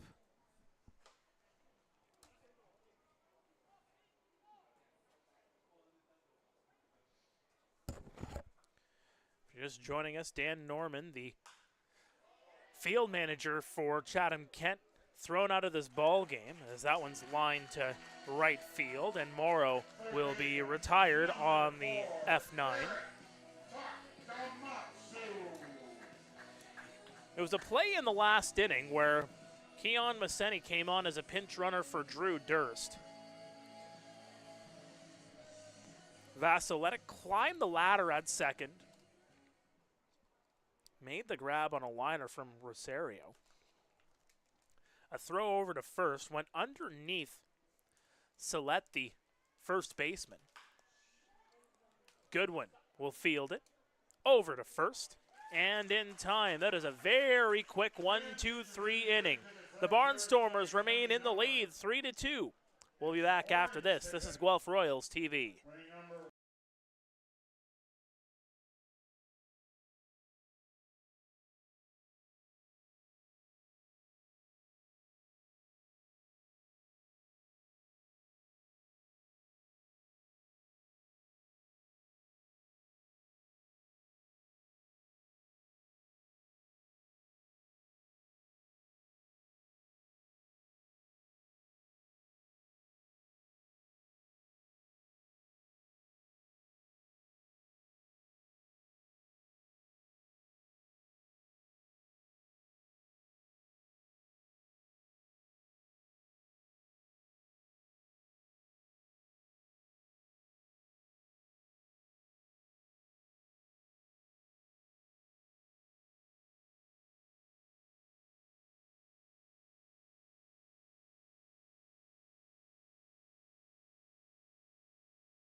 Welcome back to Guelph Royals TV. We got a call to the bullpen. Ring, ring, ring. This brought to you by Lucky Belly Food. Brandon Deans steps in for the Guelph Royals. Hector Yon, his longest outing of the season, faced 29 batters in 7 innings of work. Gave up 3 runs on 7 hits, struck out 5, walked 2. Dean's looking to shut things down, and for the home fans, hopes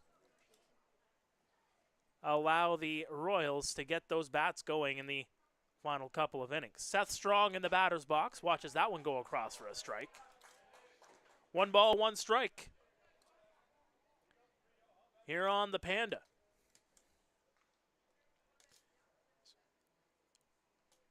Oh for 2 tonight. That one's going to just miss outside. Grounded out into a double play. Flew out to left field in the 3rd. Walked in the 5th. The 2-1 skied high. Playable here for Rosario. Getting over, and he missed it. Rosario could not get the glove on it. And you just gave Seth Strong another chance. And that's putting a lot of respect on that name. Again, he has done phenomenal work this year. But how about the work of Brandon Deans? Let's just go back to that last appearance against the Kitchener Panthers, coming back last Thursday. Went 5 innings on the road. The 2-2 laced into right field, and that is going to be grabbed there. Or no, it is going to drop. Looked like Torres may have gotten to it, but he had blocked the view. So Seth Strong will get on board with a leadoff single.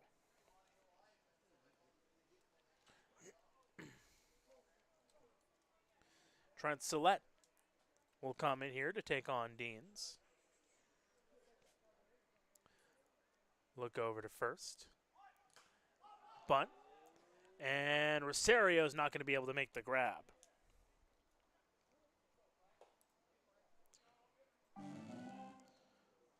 So Strong reaches base.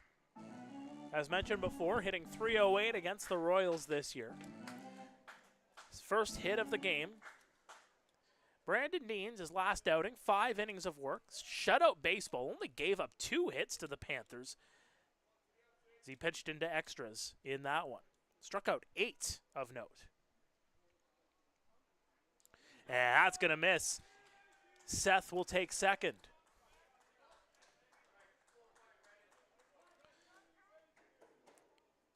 Brandon with the wild pitch that'll be charged to him.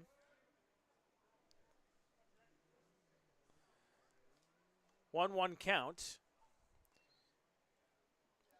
Here on Trent is that last pitch. Tried to bunt it, but got into a dangerous area. Swears up the bunt again. Dropped into the infield. Grabbed there. Over to first in time. Sack bunt, allowing Seth to advance to third. The Barnstormers looking for some insurance here in this one.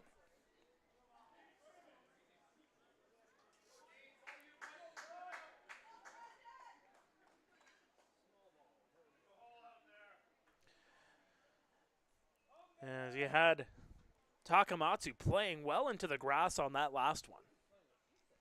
Delivery to the plate is going to be laced foul. Braxton Hageth, 1 for 3, has a single. Came all the way back in the second.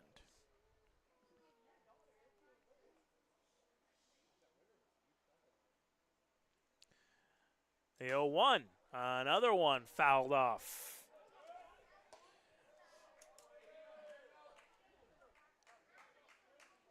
0-2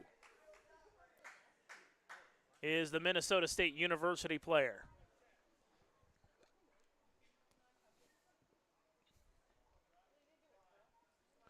The delivery, swing and a miss. slams the bat down, and Haggith goes down on strikes for the first time tonight. 44, Sadler Goodwin. 2 away here for Sadler Goodwin. A key insurance run, sitting just 90 feet away. Deans looking to keep him there. The delivery, and that's across for a strike, just above the belt level.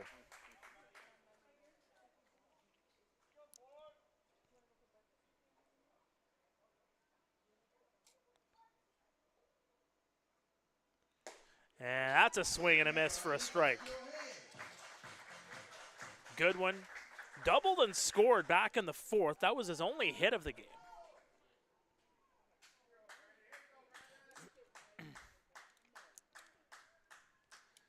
Deans gets the sign, the 0-2, and that will be skied foul.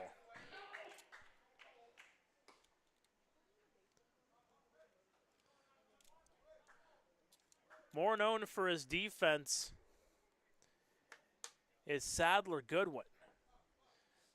As mentioned before, just hitting 176, although just into his 6th game of the season. The 0-2 sent into left center. It's going into the deepest part of the ballpark. It remains in play. The Panda trots in to score. Circling around, he's thinking triple. In for third base. And Sadler Goodwin with an RBI triple. A much-needed insurance run for Chatham Kent. Goodwin got a whole lot of that one. Pretty much to the 397 sign here at Hastings. If that's in any other ballpark, that's a home run. There's a swing and a miss by Kucera for strike 1.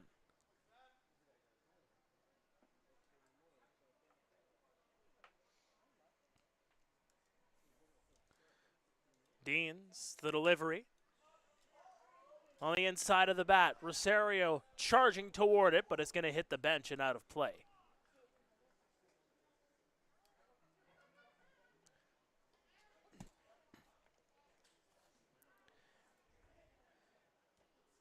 And again, Goodwin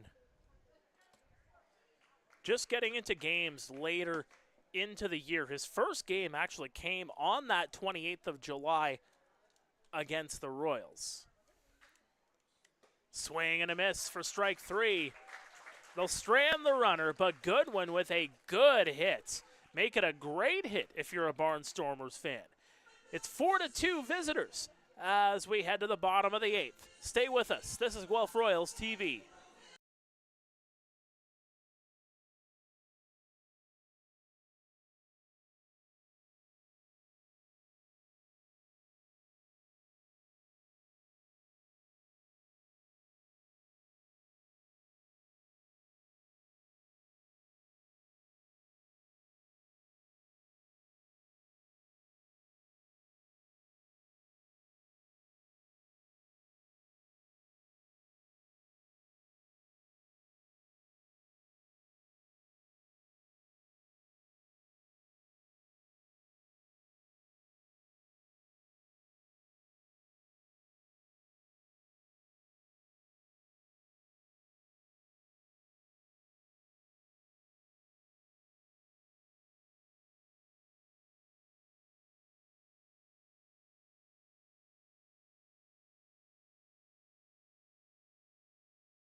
Welcome back to Guelph Royals TV. Franklin Torres will start things off here for the Guelph Royals.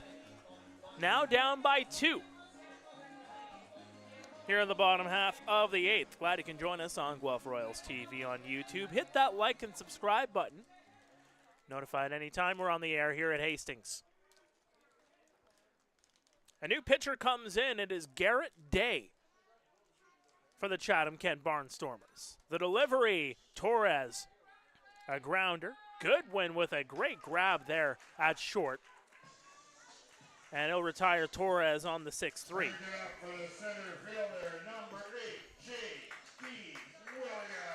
So for Garrett Day, he will come into ball game number 15 on the season, a stingy 2.29 ERA. Doesn't really rely on the strikeout. He's gotten through 15 2/3 coming into tonight. He has struck out 6, has walked 8, and has an 0-2 record. The delivery, and Williams wasn't even thinking about swinging at that one. Took for strike 1. Looked like he was just trying to get a read on it. The delivery, that one's going to miss outside. JD has walked twice in this game. Flew out to right field back in the 5th.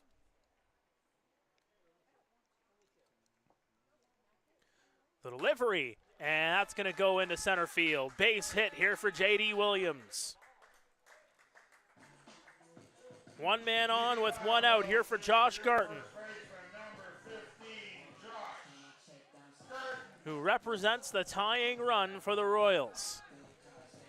Royals winners of 4 straight games. Chatham Kent looking to snap a 3-game losing skid. And Chatham Kent in the thick of things. They and the Hamilton Cardinals doing battle for that 5th place position in the standings. Half game separates those two teams. Toronto is in 7th. They are 2.5 back of Chatham Kent. Off the end of the bat, Goodwin gets it over to second for 1, but they're not going to get Garton.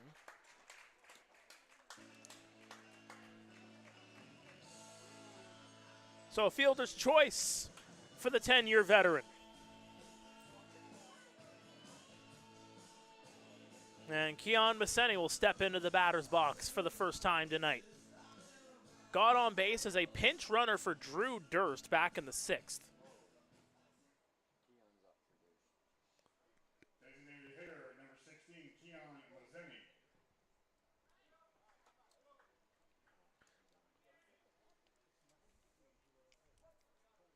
Dave's got that power. He's got some size to him. That'll paint the corner downstairs for strike 1. The Chatham native, 6'5", 175. The delivery, that'll get by the first baseman and into the field. Runners now on first and second. Masseni gets on with a hit. The catcher, number 2, Joseph Del Rosario. And J.D. Rosario will step in here.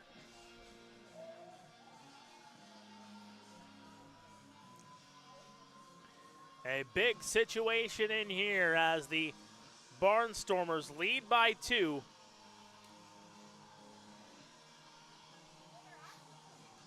And they'll try to stem the tide with the Royals.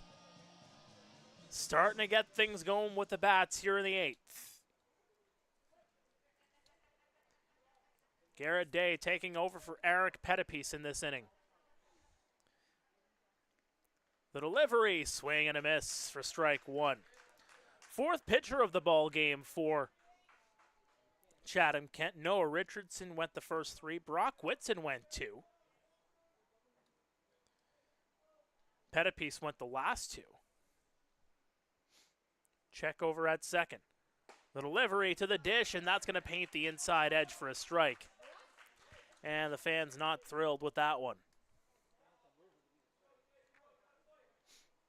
JD has walked twice in this game. Lined out to the second baseman his last time up. That one's going to miss well outside.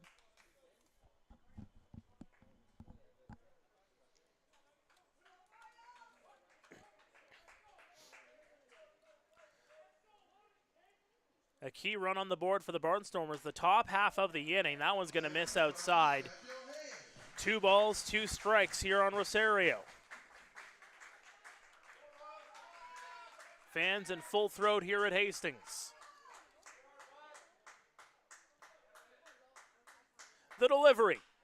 Chopper. Goodwin will field it. Over to first and in time. The Barnstormers get out of a jam. We head to the top of the 9th here at Hastings. The Barnstormers 4, the Royals 2. We'll go to break. Stay with us. This is Guelph Royals TV.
Welcome back to Guelph Royals TV. To the top of the 9th we go.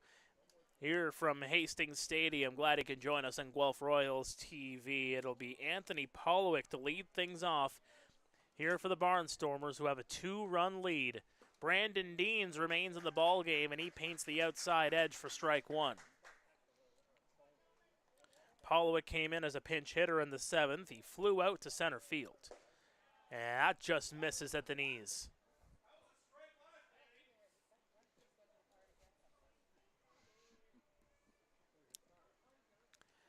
The delivery, and that'll be put out of play.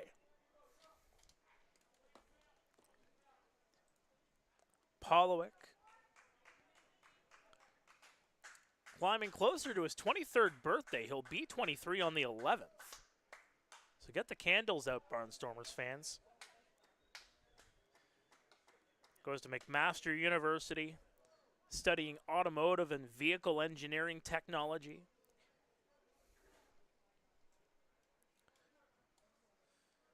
The 1-2, just missing on the knees.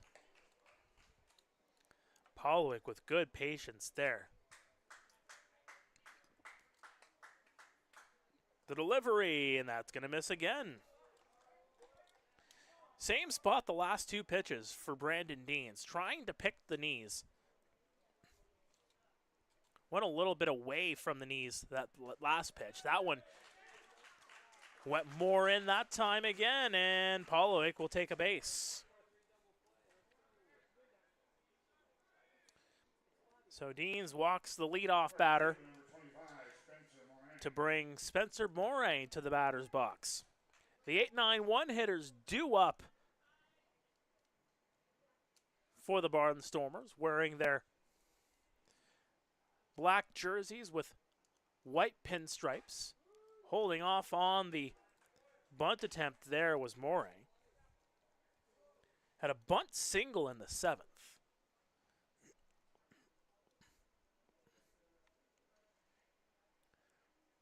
Plays for St. Clair College. The delivery, drop down bunt, goes off the end of the bat and goes in behind and out of play.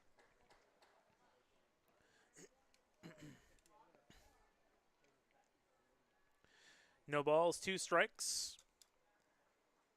Other than that bunt single, Moray 0 for 2. Grounded out and struck out in the 3rd and 4th, respectively. The delivery, that just misses outside.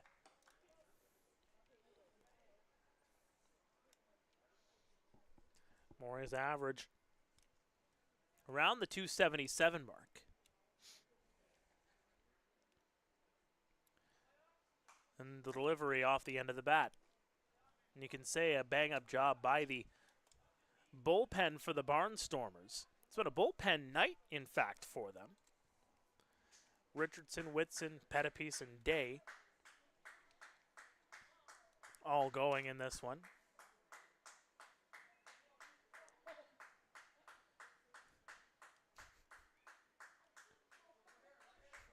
It's the 1-2.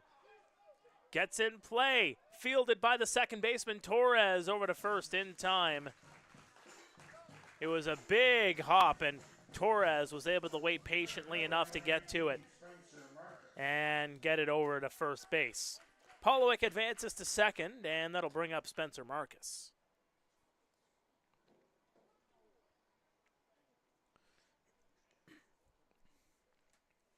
Pair of singles on the eve.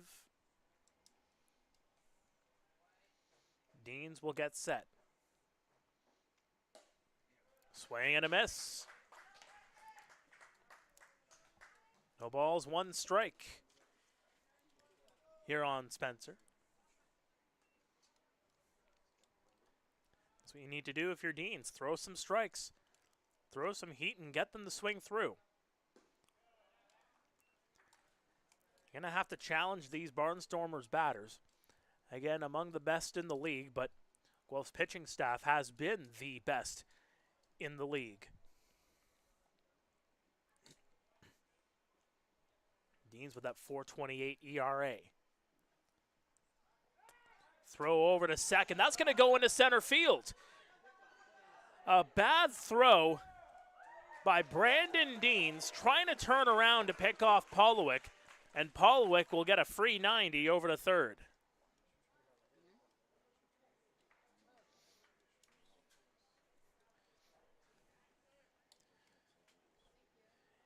And Deans will need a new baseball here.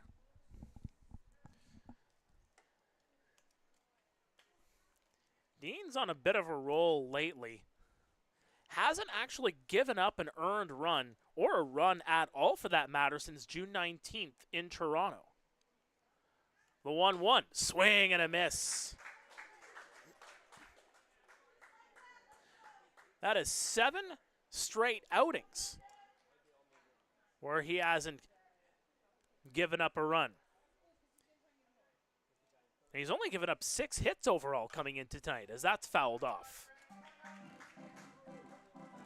Albeit minus that 5-inning outing on Thursday in Kitchener. It's been 2 2/3, a 2-inning game, 1 inning getting in there.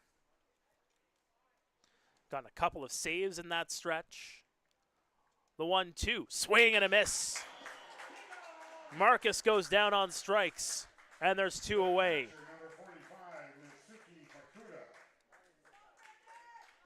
That is a big out for Brandon Deans. Mitsuki Fukuda, 1 for 4 tonight, will come in. Fukuda's lone hit coming all the way back in the first. The delivery, swing and a miss. Deans bringing some heat on that one.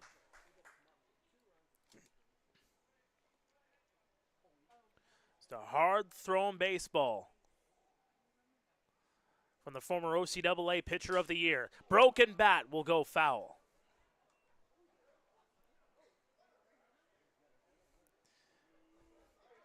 I know a broken bat's kind of a sensitive subject for those listening, that's for sure, based on what I'm seeing in the IBL fan Facebook page. Mark that one up as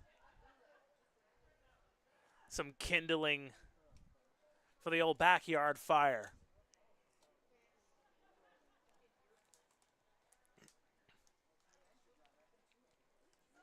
Fukuda will get a new bat here. The bat budget will have to be dipped into a little bit there. The 0-2. Skied it out of play. Remains no balls, 2 strikes.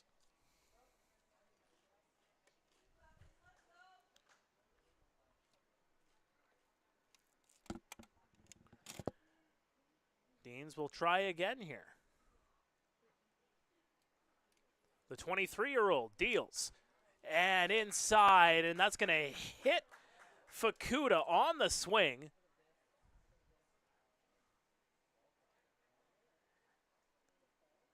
And that's going to be called a foul ball as he swung through it. It hit off his bat and hit him in a very, oh, that got him just on the high thigh area on his right side. He's going to have to take a moment there. That can't feel good.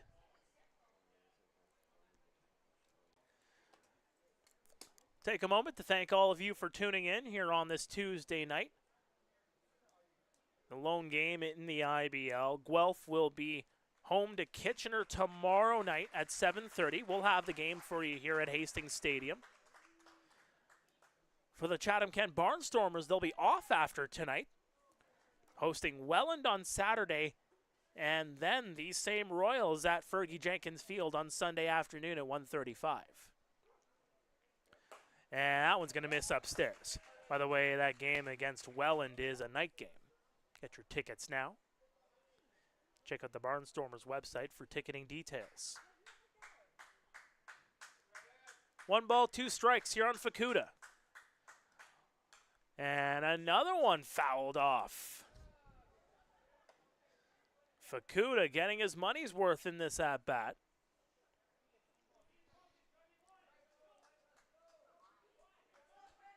To the 7th pitch to Fukuda here. The delivery, and that's strike 3. Fukuda goes down, and it is a 2-run game heading to the bottom of the 9th here at Hastings.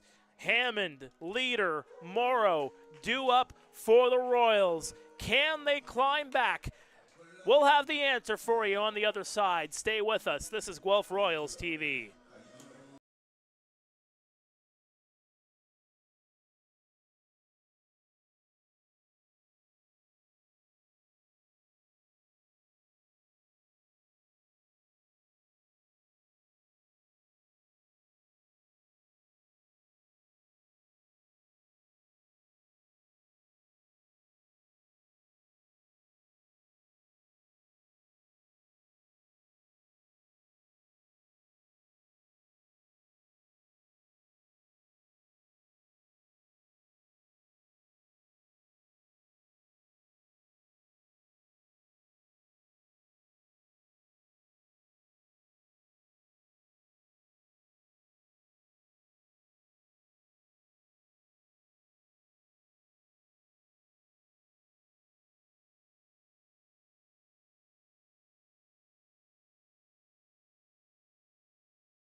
Welcome back to Guelph Royals Baseball on Guelph Royals TV. Mark Perry here in the broadcast booth at Hastings Stadium. Glad you can join us. Ethan Hammond will step in to start things here in the bottom of the ninth. We'll take on Nick Cardinal, making his 4th appearance of the season for the Barnstormers, looking for a 2nd save of the season.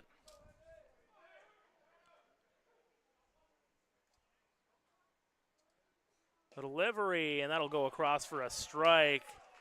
Fans groan at that one. Cardinal, a former Red Sox, a former Kitchener Panther, made 3 appearances for the Red Sox in 2021. Went into 1 game, started it for the Panthers in 2022. The 0-1, and that'll go across for a strike. Of course, as a member of the Panthers, field manager at that point in time was Don Menard, now part of the staff in Chatham Kent.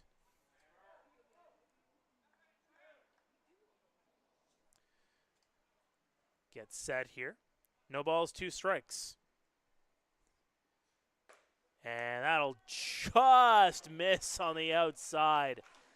Looked like Fukuda was getting ready to throw over to third to emphasize the strikeout, but didn't get the call. Hammond, 0 for 3, hit into a double play back in the 4th. Struck out swinging in the 3rd.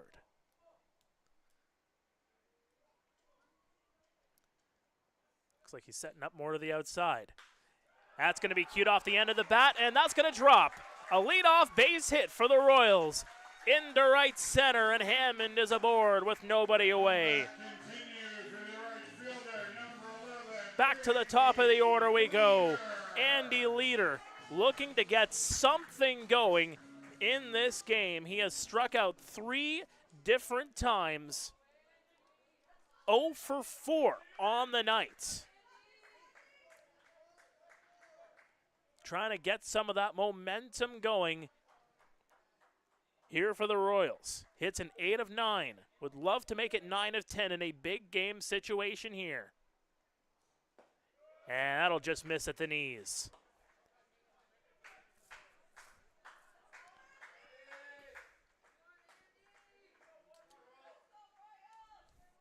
Cardinal will get set. Knows all about Leader. His teammates with him in Kitchener. Just for the 1 game, I should mind you.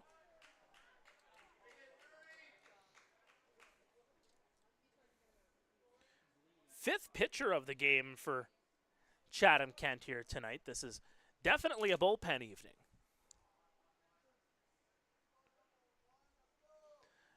The delivery off the end of the bat. Polowick will get over to second for 1. Over to first, not in time. Andy will get on the fielder's choice. The shortstop, number 6, Connor Morrow. So Hammond retired on the 4-6 for those scoring at home.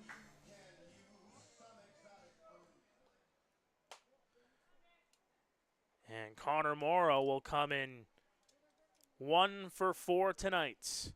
Singled and scored in the 3rd, has flown out the other 3 times he's been at the dish. Looking for a ball to at least drop.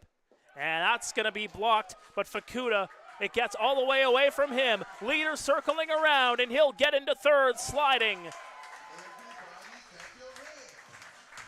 First to 3rd goes Leader. A throwing error is going to be charged to Cardinal on that one.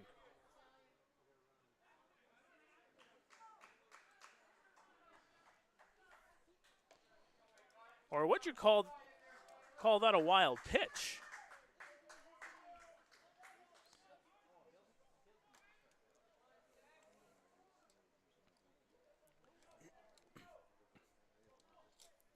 As Fukuda tried to block it, tried to knock it down, but was unable to do so.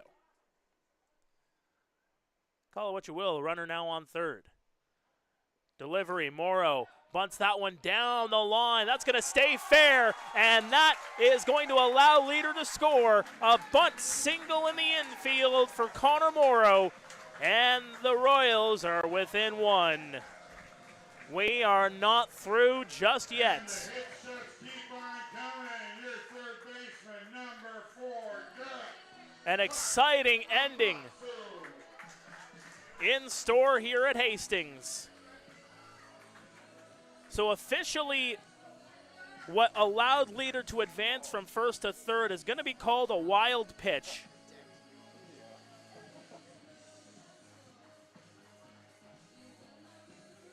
And the tying run is sitting on first base. Garrett Takamatsu. 1 for 3 tonight. Also walked back in the third.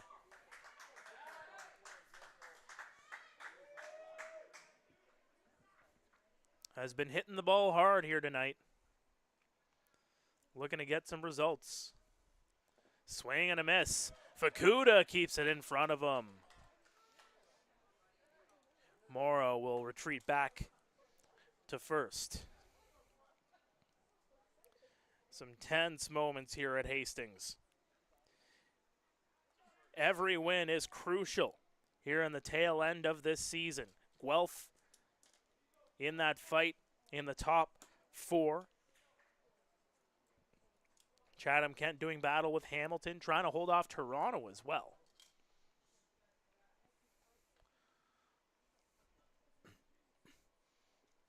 Delivery inside. Good eye by Garrett. Evens the count at 1-1. Guelph at 21-12 on the season. Looking to climb to within a game and a half of Barrie and get a full game up on London. Throw over to first, not in time. Morrow will stay in there.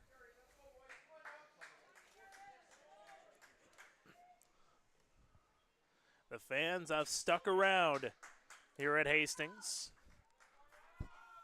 We're under the lights. What a beautiful night for baseball.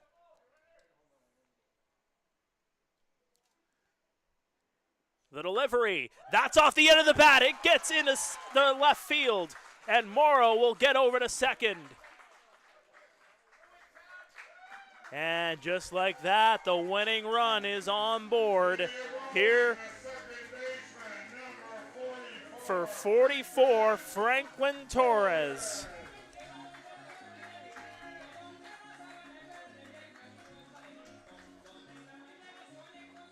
Torres has just the one hit on the night. And we're going to get a mound visit here. Keep in mind, Dan Norman was ejected from this game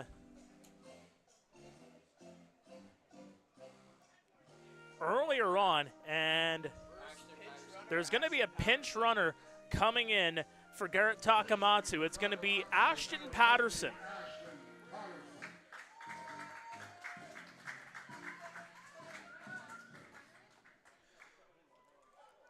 So again, an extended argument earlier on in this game.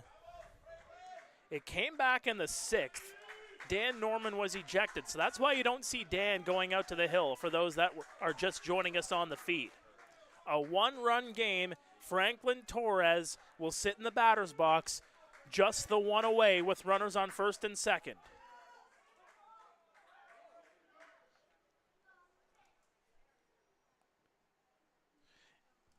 A nail-biter indeed.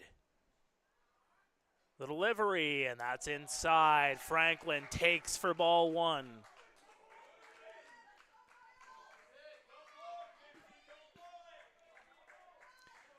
The inside infielders playing near the grass. Traditional depth for the first and third basemen, respectively. Couple of looks over at second base at Morrow. The delivery, keeps it in front of him, does Fukuda. 2 balls, no strikes here on Torres. As mentioned before, coming into this game, hits in 6 of 9 outings as a Royal. A .350 average. Check over at second base. The delivery from Cardinal. Swing and a miss for strike 1.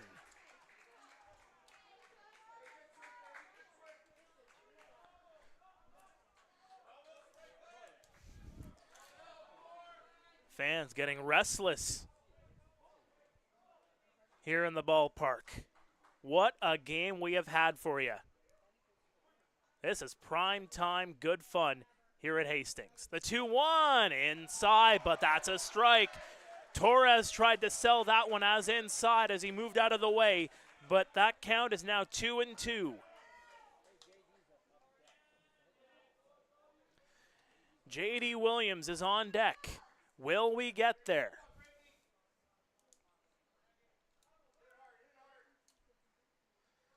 Cardinal will get set. Couple of looks over at second base. The delivery, skied high. It'll remain in the infield. Goodwin will get underneath it and very casually makes the catch. Royals down to their final out. For your center fielder, number 8, J.D. Williams.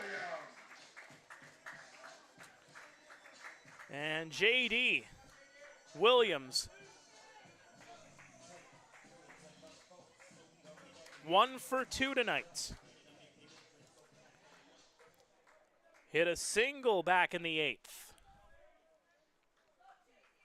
A single into the gap could potentially drive in Morrow.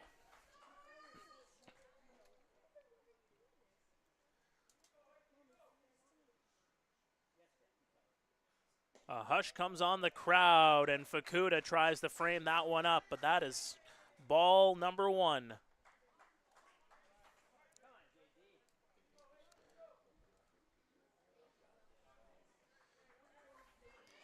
It's been a busy last few days for the Barnstormers, how they would like to go into the next few days with a W.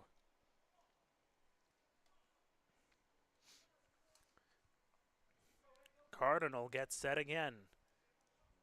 JD. Bit of a delay, and that's going to miss upstairs. Cardinal really making J.D. Williams wait for that one.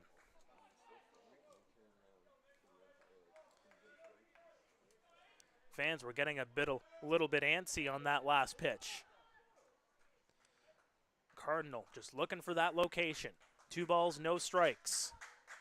Set up outside and downstairs, 3-0.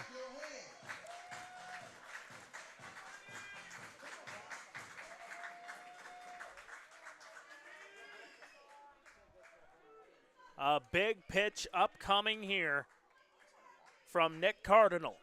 Runners on first and second. 2 away. Guelph down by 1 here in the bottom of the 9th.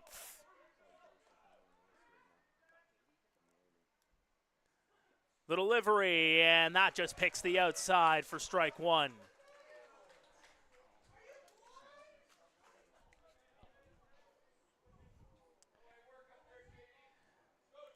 Another big pitch upcoming here from Cardinal. A good delivery on that last one. Picked a really good spot. Challenged Williams on that one. Couple of looks. The delivery, that's going to be into right center, and it will be grabbed by Spencer Moray. The Barnstormers get out of it, and they snap a 3-game losing skid. Spencer Moray with the catch in right field seals it.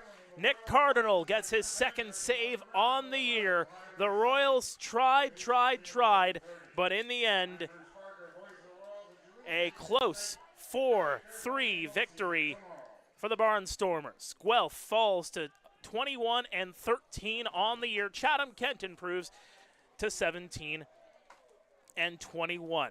Let's take a look back at the game that was here at Hastings Stadium on this Tuesday night.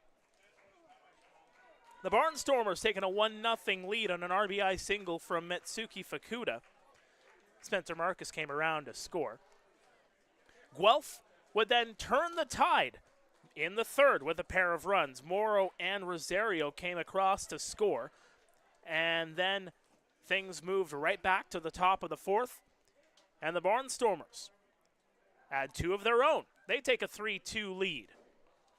It stayed that way for a long time as it basically turned into a pitcher's duel between Hector Jan, Brandon Deans, and let's just say it, the entire bullpen essentially for the Barnstormers, working on a bullpen day here tonight. Noah Richardson started the game for the Barnstormers. Brock Whitson, Eric Pettipies, Garrett Day, and Nick Cardinal also came into this game. Of note, Dan Norman getting thrown out of the ball game in the sixth, arguing a play that allowed Keon Masseni, a pinch runner, to advance from first to third all the way around. He wouldn't come in to score. It stayed 3-2 for the longest time. Chatham Kent adding a much-needed insurance run, and you can tell that they were really aiming for it as well, as that one was a run that came around in the eighth. Some aggressive base running, some aggressive calling by the Barnstormers, allowing that run to come in to score. It was a triple by Sadler Goodwin that drove in what turned out to be the game-winning run. The Royals tried in the ninth, but they only got to within one, and that ended up doing it. A number of runners were stranded in this game.